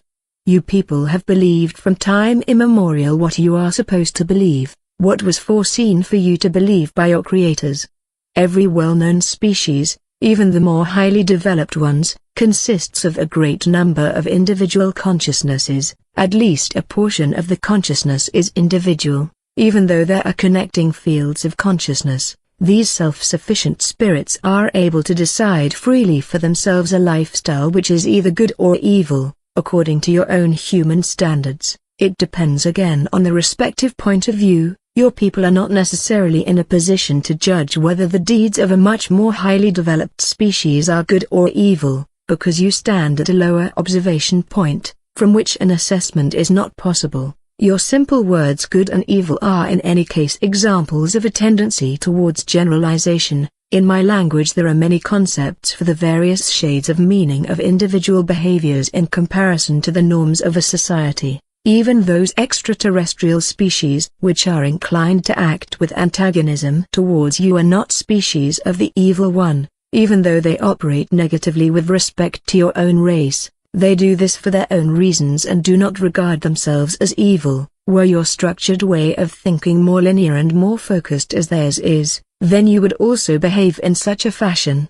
The attitude of a species towards other kinds of existence naturally depends very heavily on its respective structured way of thinking. Each species sets its own priorities. To classify that as good or evil is really quite primitive, for the survival of any species argues for many varieties, among them your own, as well as for even the most varied of the worst or negatively directed deeds. I won't even exclude my own kind in this regard, for there have been certain occurrences in the past which I don't personally welcome, but about which I would also not like to go into detail. None of these occurrences have happened in the last 200 years of your time scale. But please note the following. There are no absolutely good and there are no absolutely bad species, because each and every species always consists of individuals. Question. In the letters that I got, there was often the question, whether you could go into any greater detail regarding the advanced physics that you commented on last time. Many people said, your words made no sense. For example, how do UFOs function? How do they fly? How do they perform the maneuvers that they do? Answer. I ought to explain that to people? That's not all that simple. Let me think about it for a minute. I always have to use very simple words in order to make clear to you the basic principles of a higher kind of science. Let's try this. You have to be clear about some fundamental facts. The very first thing is that you must divide up the conception of the physical world because each existence consists of different layers. Let's say for simplicity's sake that it consists of a material illusion and sphere of influence. Translator's note. No legitimate translation exists for this word Feldraum. Feld means field, Raum means space, room, expanse. Therefore, I'm translating it as sphere of influence. Certain physical conditions are associated only with the realm of the material, as in concrete, while other and more complicated conditions are associated only with the sphere of influence of the material world. Your conception of the physical world is based upon a simple material illusion. That illusion is further subdivided into three elementary or basic conditions of matter. A fourth and very important condition also exists, which you simply pay attention to more or less as you choose. It is the one bordering on the sphere of influence or plasma realm, for you. The theory for a controlled transformation or an elevation of the frequency of matter and the stable existence of this fourth aggregate condition of matter is not very common, or it exists at a very primitive level. As an aside, there are simply 5 states of matter, but the post-plasma state would really be going too far and it would only serve to confuse you. Besides, it is not necessary for an understanding of the basic theory. It is connected with diverse phenomena which you would characterize as paranormal. Now, back to the essentials, plasma. Now, with plasma I don't mean just hot gas, as the concept is generally simplified by your people, but rather I mean a higher aggregate condition of matter. The plasma state of matter is a special form of matter which lies between its real existence and the sphere of influence, that is, a complete loss of mass and pure accretion of energy of various form whenever matter is pushed or shoved. Note, no explanation was given for the use of the word pushed, shoved as used in this context. Your guess is as good mine. The fourth state of matter is very important for certain physical conditions which can be used, for example, to, how should I express this to you? Generate anti-gravity. That's a rather strange human word and not really correct, but you ought to understand it better this way. Essentially, in the world of real physics, there are no bipolar forces, but rather only observer-dependent reflective behavior of a single, large unified force at different levels. With anti-gravity or the displacement of gravitational characteristics into levels, one can, for example, cause apparently solid matter to levitate. This method is employed partly by us and by extraterrestrials as well as a means of propulsion for their UFOs. You people are moving on a really primitive level towards a similar principle for your secret military projects. But since you have more or less stolen this technology, and it was later falsely passed on to you intentionally by the extraterrestrials, you lack the real physical understanding. As a result, you have to struggle with problems of instability and radiation with your UFOs. According to my information, There have been a great number of deaths of your people because of intense radiation and field disturbances. Don't you agree? This is also an example of the business regarding the question of good and evil. You people play with unknown forces and thereby accept the death of colleagues of your own kind, for they are dying for a greater cause, namely, for the advancement of your technology, which as a result is being put into place once again for the purpose of war, that is, for negative pursuits. Now, one can give you the benefit of the doubt that only the least number of your kind have any knowledge about these alien projects which are, as you explain it, top secret. It was told to you that the higher the ordinal or ranking number of basic matter, the simpler the heightening of the condition, but that is only partially correct. If you can't circumvent these powers, then you're better off not attempting it. But your kind has always been ignorant and was from time immemorial tried to play around with forces which you have not even understood. Why would that ever change? You remember this business of copper fusion? By means of the fluctuation at the right angle with the induced radiation field, copper is fused with other elements. The illusion of matter is fused, the fields in the sphere of influence overlap each other, but the main force would be reflected by that process and would assume a quasi-bipolar character. The resulting connection and the field would therefore not be stable in the normal condition of matter and unsuited for tasks. As a result, the entire field spectrum is shifted to a higher plasma-like condition, whereby the spectrum comes together with this harsh shifting to the opposite pole side, the word is not correct, of the force field, and it resembles quite closely a gravitational shift. This shifting causes a tilting of the repulsing quasi-bipolar force, which now no longer flows to the interior of the force field, but rather flows partly to the exterior of the field. The result is an interstratifying reflective force field which is very difficult to modulate within certain technical boundaries in relation to its own characteristics. It can also carry out a multiplicity of tasks, as for example, causing massive flying objects to be levitated and maneuvered. It can also exert a camouflage function in the realm of electromagnetic radiation as well as manipulate temporal sequences of events. Indeed only to very limited extent, and other things as well. Are you familiar with your quantum tunnel effect? Even the amplitude equalizations among genuine matter can be achieved with one of those kinds of fields if the frequency and the distance from the plane of the field are high enough. Unfortunately, the whole thing that I have explained to you in your words has come out to be rather primitive, I'm afraid. It sounds rather strange and certainly impossible for your comprehension, but perhaps this simple explanation can be of some use to you in helping you to understand. But then again, maybe not. Question: is there a scientific substantiation for paranormal powers, as for example with your powers of thought? Answer: yes. In order to explain that, one has to acknowledge the physical reality of the sphere of influence, Feldrum. I'll try to do it. Wait just a second. You are going to have to separate yourself mentally from the illusion that which you see as the true nature of the universe. It is, at best, the surface of a side. Imagine for yourself that all the matter here, you, this table, this pencil, this technical device, this paper, does not really exist, but that it is rather only the result of a field oscillation and a concentration of energy. All matter that you see, every creature, every planet and star in this universe, has an information energy equivalent in the sphere of influence which is located on a main field, the general level, of things. Now, there is not only one level, but several. Last time, I had mentioned that highly developed species which is capable of changing levels, which is something completely different from the simple bubble changing, for bubbles are a part of each and every level. Do you understand?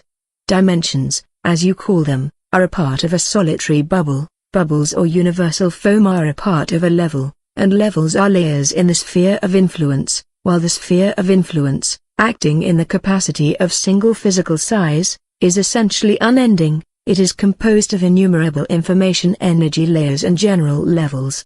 There are in the sphere of influence no null levels, all are the same, but they are separated by means of their energy conditions. I notice that I am confusing you now. I think I ought to stop with this explanation. Question: No, please continue. How do concrete paranormal powers arise?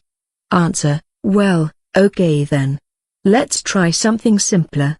Again, it is not completely correct, but let's begin in this manner. Tangible matter on this side is mirrored in the sphere of influence, Feldraum, as a field with distinct layers. These layers contain information, as an example, about the simple structure of matter or the string frequency, but also there is stored information stemming from the development of matter.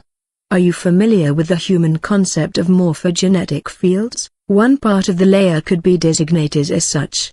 Now there is still another intermediary layer for which you unfortunately have no human concept, since the theory is not common in human thinking.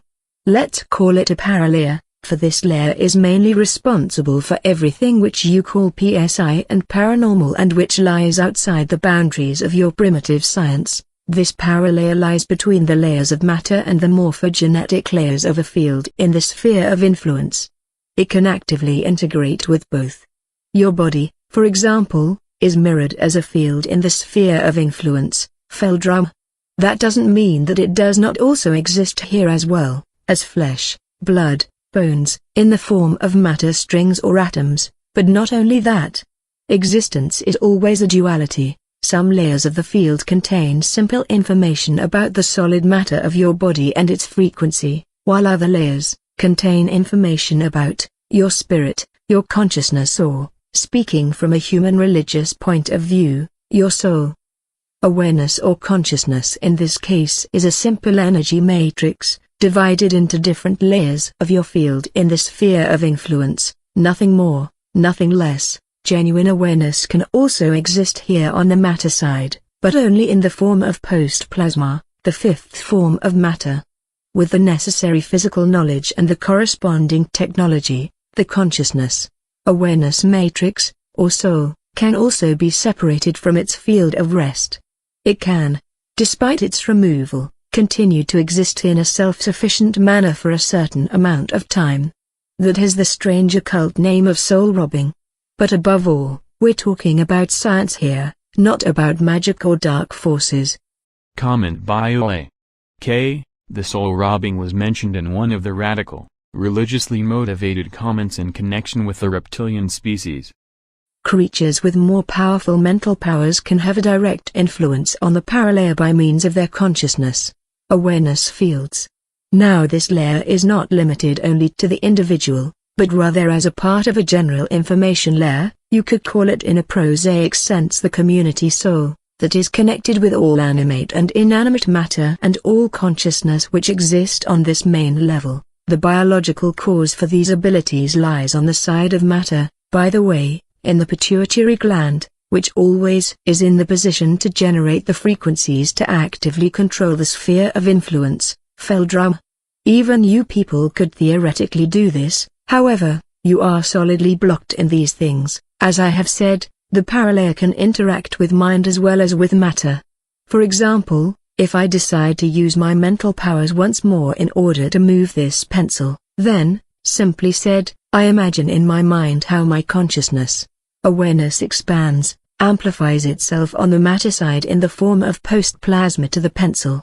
In the sphere of influence this causes simultaneously an automatic command from the consciousness, awareness layer to the paralayer to interact with the matter layer of the pencil. Since the paralayer is not confined to the body, it is not even a problem that the pencil lies over there, for I can unerringly reach it, even without moving my matter body.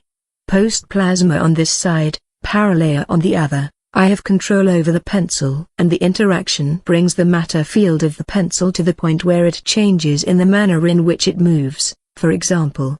Comment by Ole K. I certify that the pencil mentioned above abruptly at that very moment jumped into the air to a height of 20 centimeters and then fell back to the surface of the table. The sound is clearly heard on the recording tape. No one visibly had touched that pencil. Question: that is fascinating. Which kinds of paranormal activities can one generate with that? Answer: all kinds. Everything that you call paranormal.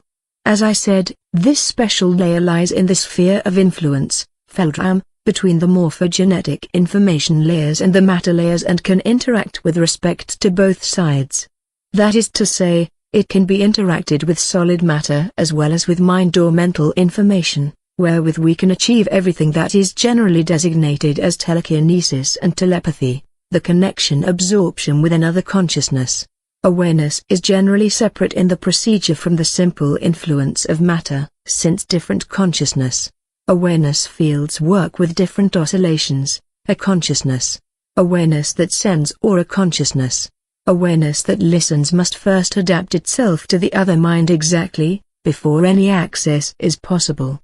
Most species also have chances to block the alien access, but you people don't have this. The following is generally valid: the stronger the paranormal abilities of a species, the simpler the adaptation and the access. Our own abilities are not so powerfully developed, therefore, first we have to learn specifically alien mind influence in order to use our mimicry, for example, where mimicry is actually quite simple in your minds due to the implanting of the on-off switch. Some of these abilities are also partially inherited. Mother and child of my kind as an example are attuned exactly during the first months of life, partially also in the egg covering in the expectant mother, and communicate telepathically. In order to influence you people, we need a certain amount of time for practicing. Despite your simple structure, therefore, it is forbidden, for example, for adults of my kind before the age of enlightenment to come to the surface of the earth. That term is synonymous, along with other things, with full physical strength. In the case of not fully developed abilities, the danger of discovery by you would be too great. By the way, there are of course numerous secret teachings about the real possibilities which can give one these abilities, but I really don't know anything exact about that. Whenever an alien mind ought to be influenced, then there are some generally valid steps, which are set into motion by other extraterrestrial species. First and foremost, the alien oscillation must be felt, something generally that is done automatically by the brain, that is, for the one the field oscillation, for the other the quasi-electrical brain waves here in the normal space, which matter inhabits. That is not especially difficult. After that, one simply probes for the other consciousness. Awareness in the mind with a post-plasma manifestation, the sphere of influence, Feldraum, reacts and the connection is there. Now one can read out information from the first one and record the desired information to the second one in the correct location. You asked me last time whether you people have the opportunity to protect yourselves against this influence, and I told you that only an awake and concentrated mind had any kind of a chance to withstand it. In this state of mind the oscillations change very abruptly and access becomes complicated. More precisely, it can come as a painful recoil. Whenever you close your eyes, then the field becomes flat, and alien access, to the mind, is immediately possible and without restriction. In terms of your chances against a more highly developed species, you have none at all. They are able to adjust the oscillations faster than you can change. I could even demonstrate it on you, but you were really horrified and confused the last time, so we'll just leave it at an explanation. This explanation presumably sounds to you like, as you say, something esoteric out from the occult or magic. The reason for that is simply that you lack the basic understanding for seeing the background reasons. All paranormal phenomena have a purely scientific origination. None of this has anything to do with supernatural powers. We grow up with this kind of knowledge, we know how one makes use of these powers, and where they come from. We are acquainted with theory and practice. You are not. Therefore, you really don't understand what happens in your world. You see only one side of existence, not the other. I mean here both that are physical. Everything paranormal is dualistic, and it exists in the space that matter inhabits as well as in the sphere of influence, Feldrum. To be explained. It can only be explained by the acceptance of the latter, because the sphere of influence, Feldrum, is the basis. I would welcome an end to the scientific questions since you really aren't grasping them anyway. We're wasting more or less valuable time by doing this. Question. Only one last question. At our first meeting in December, you made it quite clear that you didn't want to discuss scientific and paranormal concerns. Why the openness now? Answer: the last time I saw really no necessity in overburdening you with facts of that kind, and now you are obviously overburdened. Therefore, I had preferred only to mention these topics in a peripheral sense. Apparently, however, some of my performances today have set you to thinking about your world, something that can't be all bad, and by the way, your human scientists will tend to regard my comments as humbug. And so I see no great danger in spreading this information widely.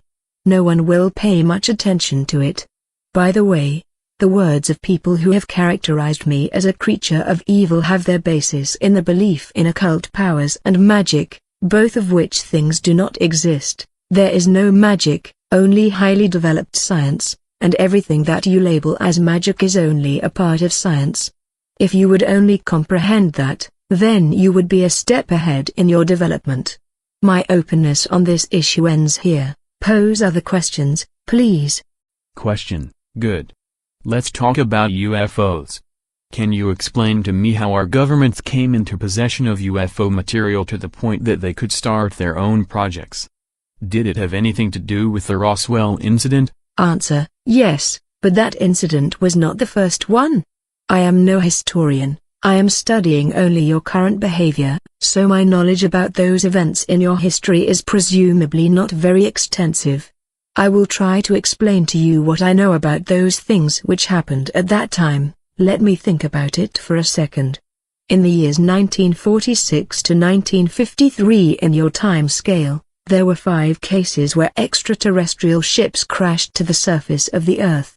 In that crash which you call the Roswell incident, there was not only one alien ship involved, but 2 that crashed after a collision in different parts of the land in the West, the one you call the USA. You have to know that the ships of this particular species can remain levitating in the air for a particular period of time even though they are damaged. That accounts for the spatial difference in their crash locations. These were indeed not the first crashes, but by that time the second and the third.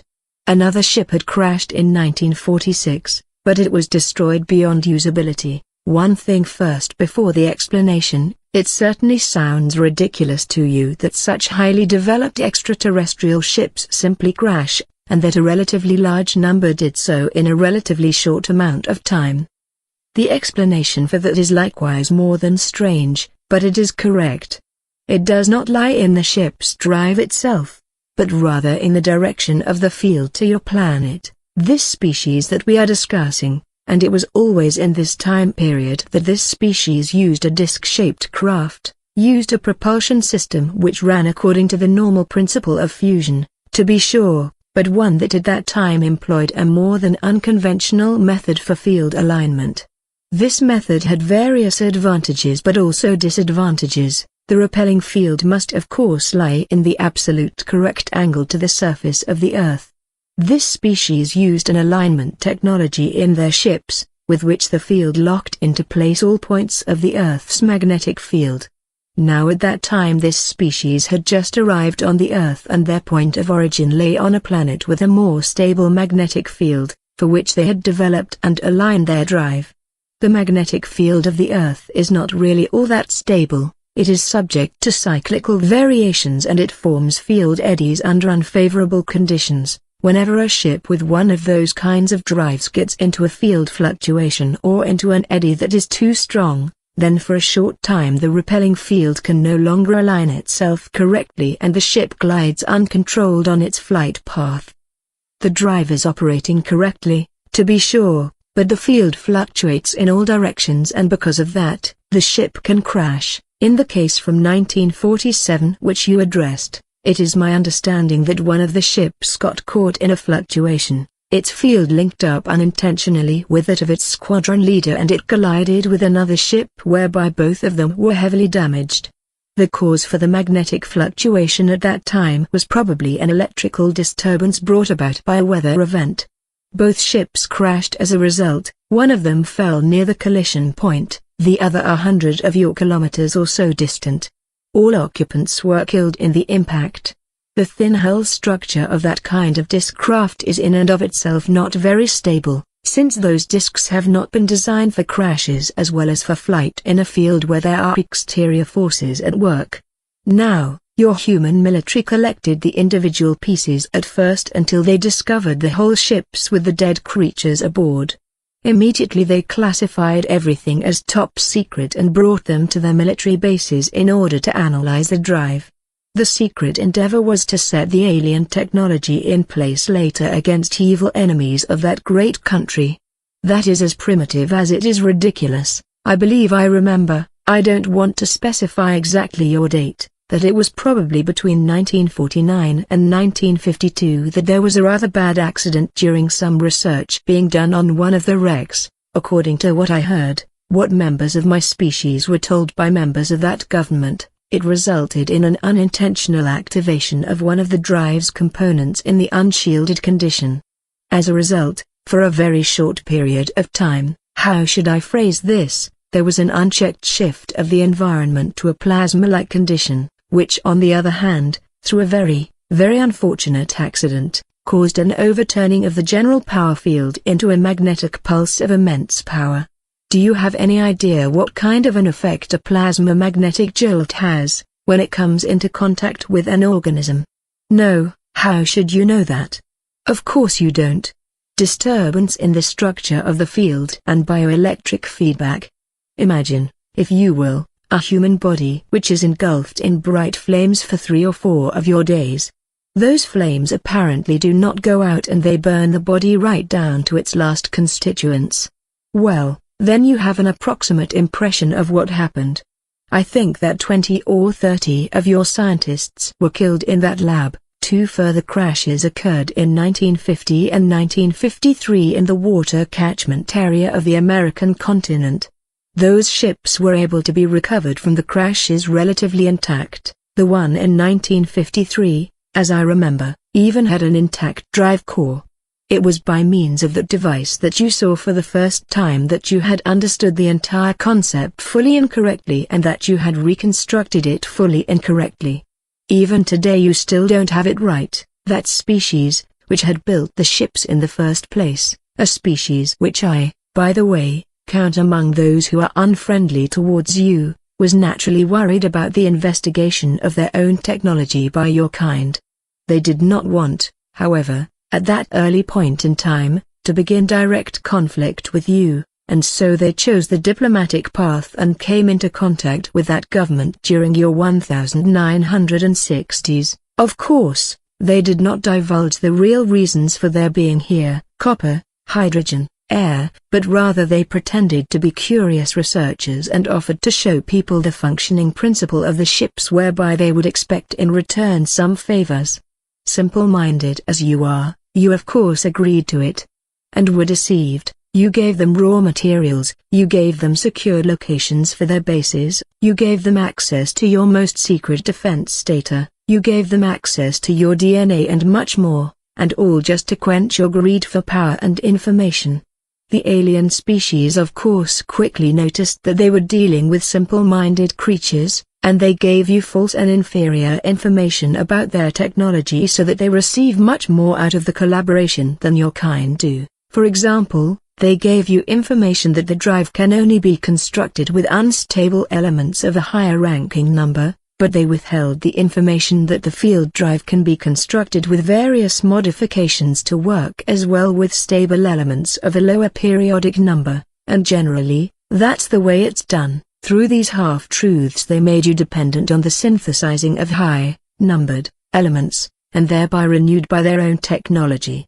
Their clues to the construction of your UFOs were laid out in such a way that the solution to old problems caused new problems to arise simultaneously. They never told you the complete truth, but always built in again and again clever lies, which later lead to technical problems, and to your dependence on them. In the last years of your 1970s and your early 1980s, it finally came down to various events between the alien species and that human government. I don't want to go into detail here since there is much that even I am not exactly sure of. The whole thing lay in the context with some new, or better said, The old technical problems with your own self-constructed ships whose camouflage and drive partially failed to function in test flights in the open. Because of that, the function of secrecy was threatened. Your military and your politicians slowly, very slowly, came to the conclusion after more than 20 years of this that they had been deceived by that alien species. Multitudinous incongruities and the overstepping of bounds of the treaties by both sides finally led to an altercation between you and the extraterrestrials, which culminated in the liftoff of 3 of the alien aerial objects through a special, how do you say it, EMP, electromagnetic pulse, weapon and a military skirmish at one of their underground installations. As a consequence of these attacks, the alien species ultimately withdrew from all contact with you and was understandably more than angered about your kind. Therefore, I count these extraterrestrials among the 3 groups who are hostile towards you, and while the other 2 are more occupied with their own business, among them waging a colder war for dominance on your planet, your old friends and partners are preparing to supply themselves finally with the sole and absolute dominance over raw materials and human DNA. At the moment it is probably true that they lack some of the technical possibilities and the large amount of forces which they need in order to achieve their goals directly. In spite of that, we are counting on negative actions, possibly ever of a more subtle kind, against you in the next few years or decades. Question: will the other extraterrestrial species undertake nothing against these warlike actions? Specifically, something ought to be on Earth for the more highly developed species. Answer: you're wrong there. Specifically, for the more highly developed species there is simply at the very least your fate. You are animals for them. Animals in a very large lab. Understandably, an alien intervention on your planet would disturb their projects, but I don't think that they accept a confrontation with other species for it. Many of them could look for another research planet for themselves, or they could study over a long distance your behavior and your consciousness. Awareness, since crisis situations could have an attraction for their studies. Whenever you people take a look at an ant-hill, and another person comes along and steps on the ant-hill, what do? You go on your way, or you search for another ant-hill, or you observe the ants in their crisis condition. But would one of you, even though he were larger and more powerful than the one who stepped on the ant-hill in the first place, defend the meaningless ants? No. You have to imagine for yourself the viewpoint of the more highly advanced creatures. You are the ants. Don't expect any help from them. Of course we would also ask for help when it became clear that your old partners were ganging up on you. Some members of that human government are fully aware of our existence, also partially owing to an old religious basis. For example, there is a gigantic partially underground building in the capital which is totally dedicated to my species, and that also has a direct approach to an elevator shaft and to an underground system. In this building partial meetings have taken place and do take place between us and humans. We have passed on information to you in the last few years. According to what I know, we will keep ourselves as far away from the conflict as we can.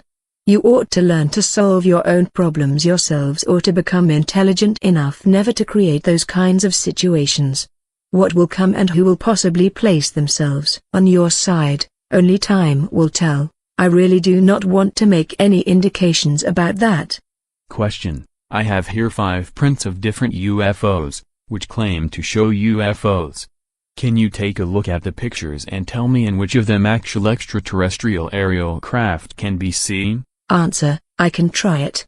You pose many questions to me today which even I cannot answer unequivocally.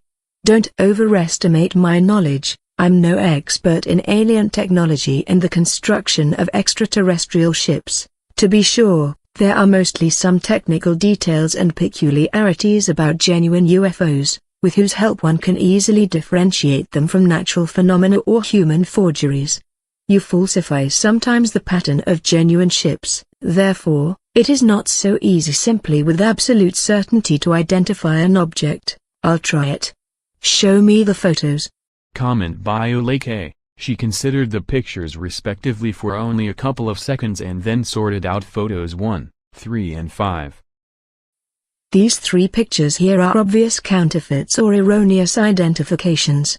In the one picture, it certainly seems to me that a real existing ship of an alien species was adapted for a small model here. It lacks important characteristics which are tied in with the technically and physically associated field. Generally speaking, a picture is all the more a fake, the clearer the outline and the colors are, because a levitating ship is generally hidden in a shifted field condition that even distorts the colors or the forms according to alignment. It might perhaps sound strange, but hazy and spectrally shifted photos are sometimes to be interpreted as an indication for a possibly authenticity. By the way, this object is floating above the water. If it were a genuine ship, we would have to see in any case either a trough or a swell on the surface. Since the surface is flat, it is obviously not a genuine ship. In my opinion, none of these three pictures show genuine objects in flight or UFOs. Here in this picture I see above all no artificial object in flight. It seems much more to deal with only a light reflex in your simple optical cameras. You really ought to be intelligent enough not to fall for a mix-up like that. When your general public chases counterfeits and frauds for a long time, then they will presumably discover too late what is really going on in front of them in their atmosphere. Photo 2, Albiosque, France, 1974.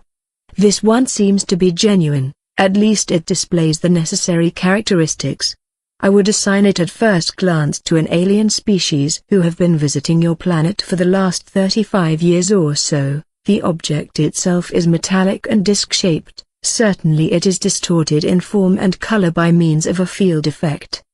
These four white and very long processes on the underside of the ship itself portray a kind of quasi-gravitational light manipulation, that is, the universal force field is being shifted in the direction of a simulated gravity. Actually, it is not a genuine light. It is mostly not a genuine light whenever you see illuminating UFOs, but a special strongly charged form field which manifests itself in the space that matter inhabits as a quasi-light. The reason for the activation of this special high-energy system in an atmosphere is not completely clear to me. It's possible that it is a kind of investigating or influencing of the environment.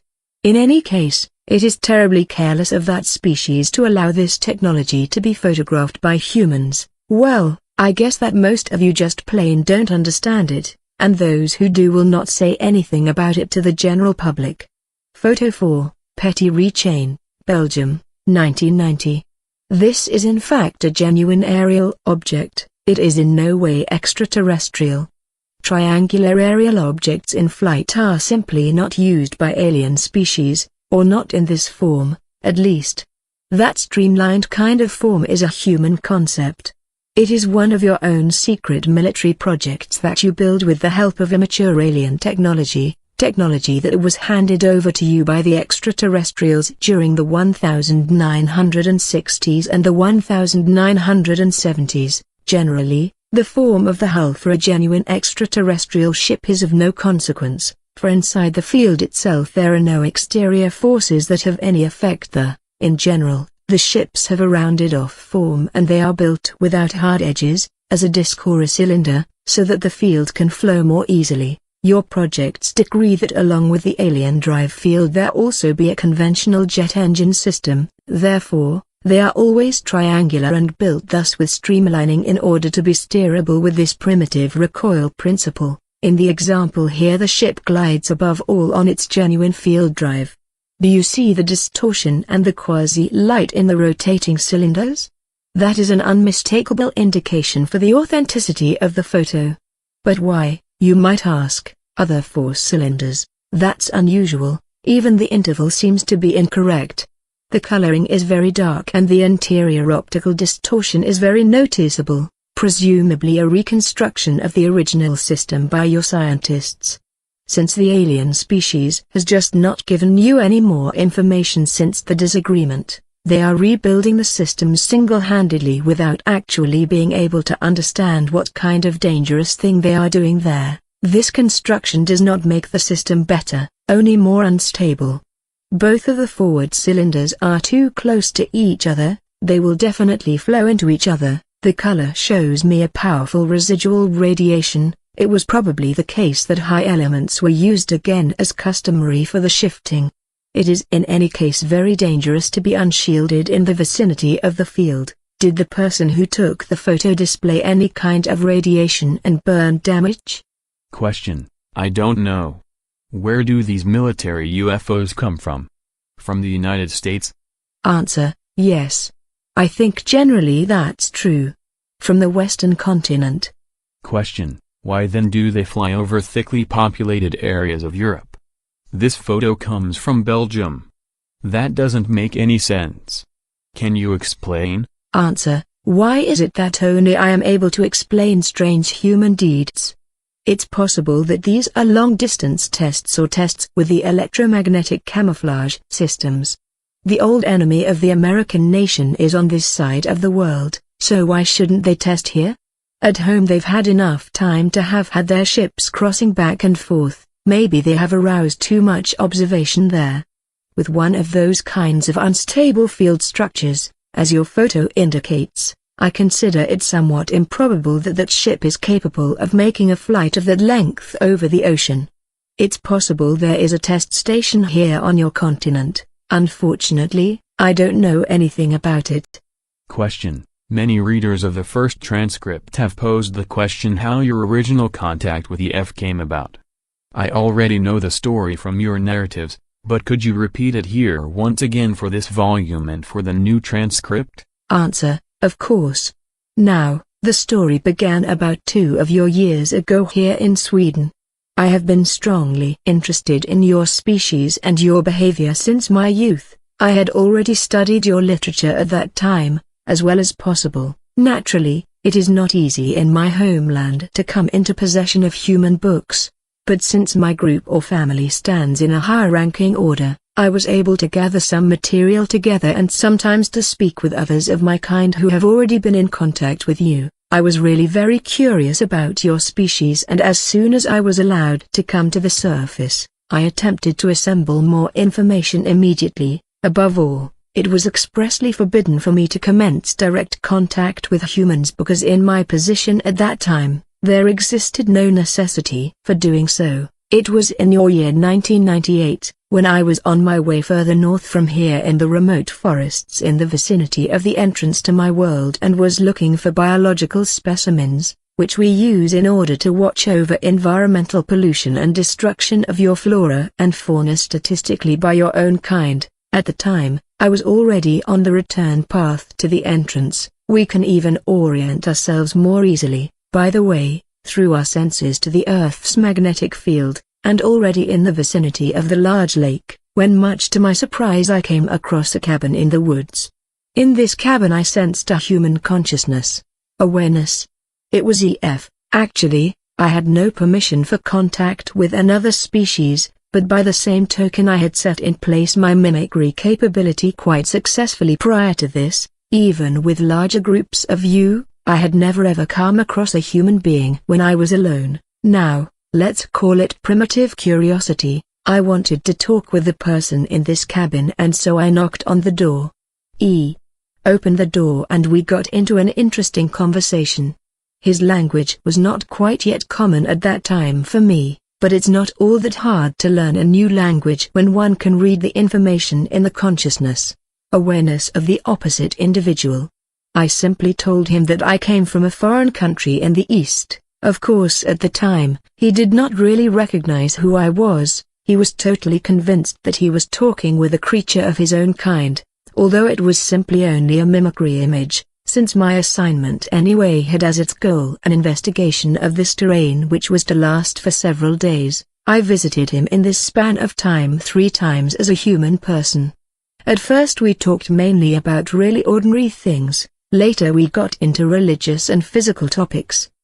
He seemed to be impressed by my knowledge, and I was likewise impressed with his clear thoughts and his, for a human being, well-displayed personality structure and his own opinions. You really like giving yourselves over completely to a public opinion or conditioning, as for example, reptilian species are evil and stuff like that.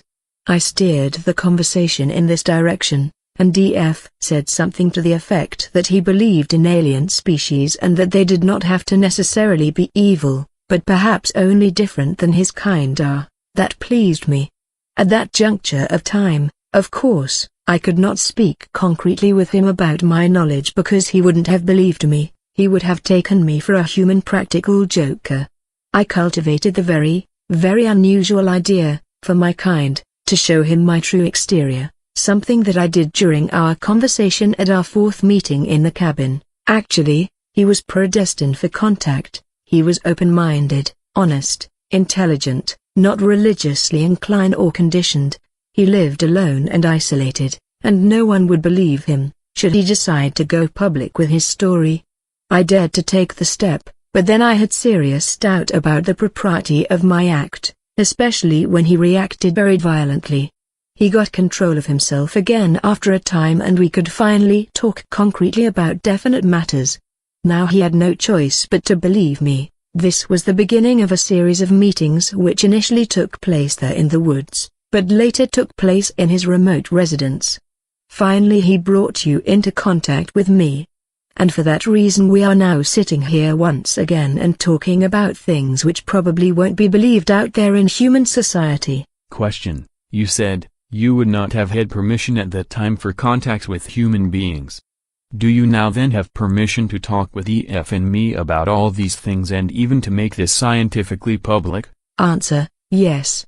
That is difficult to explain and for you to understand.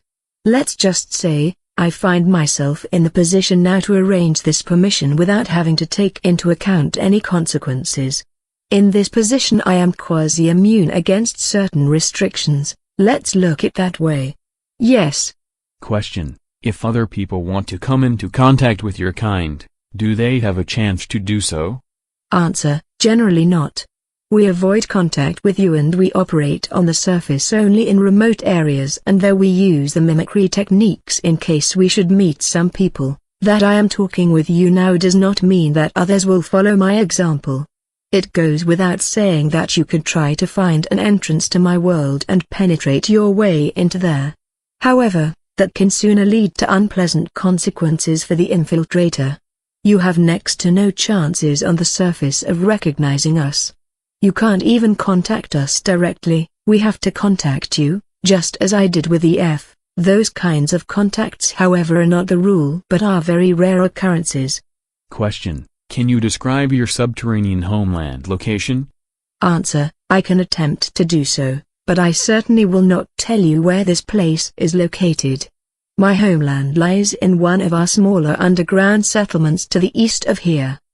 I'll give you some numbers so that you can make a better impression for yourself. Just a minute. I have to try to convert the measurements approximately into your units. It is a dome-shaped cavern at a distance of about 4,300 meters from the Earth's surface. The cavern was organized as a colony about 3,000 years ago. A major portion of the ceiling structure is artificially integrated into the rock and the form was remodeled into an almost elegantly proportioned and very flat dome with an oval ground plan. The diameter of the dome according to your measures is about 2.5 kilometers. The height of the dome at the highest point is about 220 meters. Underneath that highest point in every colony there stands a special whitish-gray cylindrical building, a kind of supporting column which holds the honeycomb net carrying structure of the dome. This building is the tallest, largest and oldest in the entire dome, for it is always situated as the first construction together with the security of the ceiling. In the meantime, of course, there were times when it was completed and reconditioned. That building has a very special name and religious significance. We have only one of those columns. Larger colonies even have more columns according to the construction of the ceiling. One of the main colonies in Inner Asia has as an example 9 of those kinds of supports, but that colony is also over 25 of your kilometers in size. The central building is generally a center of religion, but also a center for climate control, and a center for the behavior and the regulation of the lighting system. We have at our location altogether 5 large artificial light sources which generate your UV light and its warmth through gravitational sources. The air shafts and the light systems from the surface likewise run through these columns, and naturally, they are very intensely controlled. By the way, we have 3 air shafts and 2 elevator systems there. and even a tunnel connection to the next main colony, which lies approximately 500 kilometers to the southeast. One elevator shaft leads to a cavern near the surface, the other leads to one of our depots for the ships, you remember, the cylindrical ships, that is naturally concealed closer to the surface behind a rocky mountain face. Normally, there are only 3 ships there. It's a small depot. The other buildings of the colony are, for the most part, concentrically ordered in oval circles around the main supporting column, and they are without exception much flatter, generally only between 3 and 20 meters tall. The shape of the buildings is round and dome-like. The color is even differentiated according to circle and distance from the main column. To the north of the column, there is an additional, very large but very flat round building. This building interrupts the concentric system of the colony with its diameter of about 250 meters. It is the artificial sun zone in which specially illuminated corridors and rooms are housed. In these locations very powerful UV light predominates, and they are used in order to warm our blood. There is even a medical dispensary and a meeting room located there. Beyond the outer ring of the colony, there are zones in which animals are kept, you know, we must consume flesh as nourishment, and the gardens in which plant nourishment and mushroom culture are cultivated. There is also hot and cold running water there from subterranean sources. The power station is located on the edge of the colony. The station is driven by fusion as its base, and it supplies the colony and the suns with energy. My group or family lives, by the way, in the 4th ring of buildings out from the central support column, so much in such a short time. To describe to you all the buildings and their tasks would be going too far. It is difficult to describe something like that to you, for it is a completely different set of surroundings and culture from what you are accustomed to in your life on the surface. You really have to see it for yourself to be able to believe it. Question: will I myself see it sometime? Answer: who knows, maybe. Time brings new opportunities. Question: how many creatures of your kind live in this colony? Answer: approximately 900. Question: that is the end of the interview. Do you have any final message for the readers of the transcript? Answer: yes. I'm thoroughly surprised at the many comments to my words. Of course, I am naturally also disappointed about the religious portrayals of me as the enemy which have been voiced and which have buried themselves deeply in your mind. You should learn to set yourselves apart from the old conditioning and not to stand quasi under the control of something or someone who has already been gone for 5,000 years. You are, after all, free spirits. Those are my final words.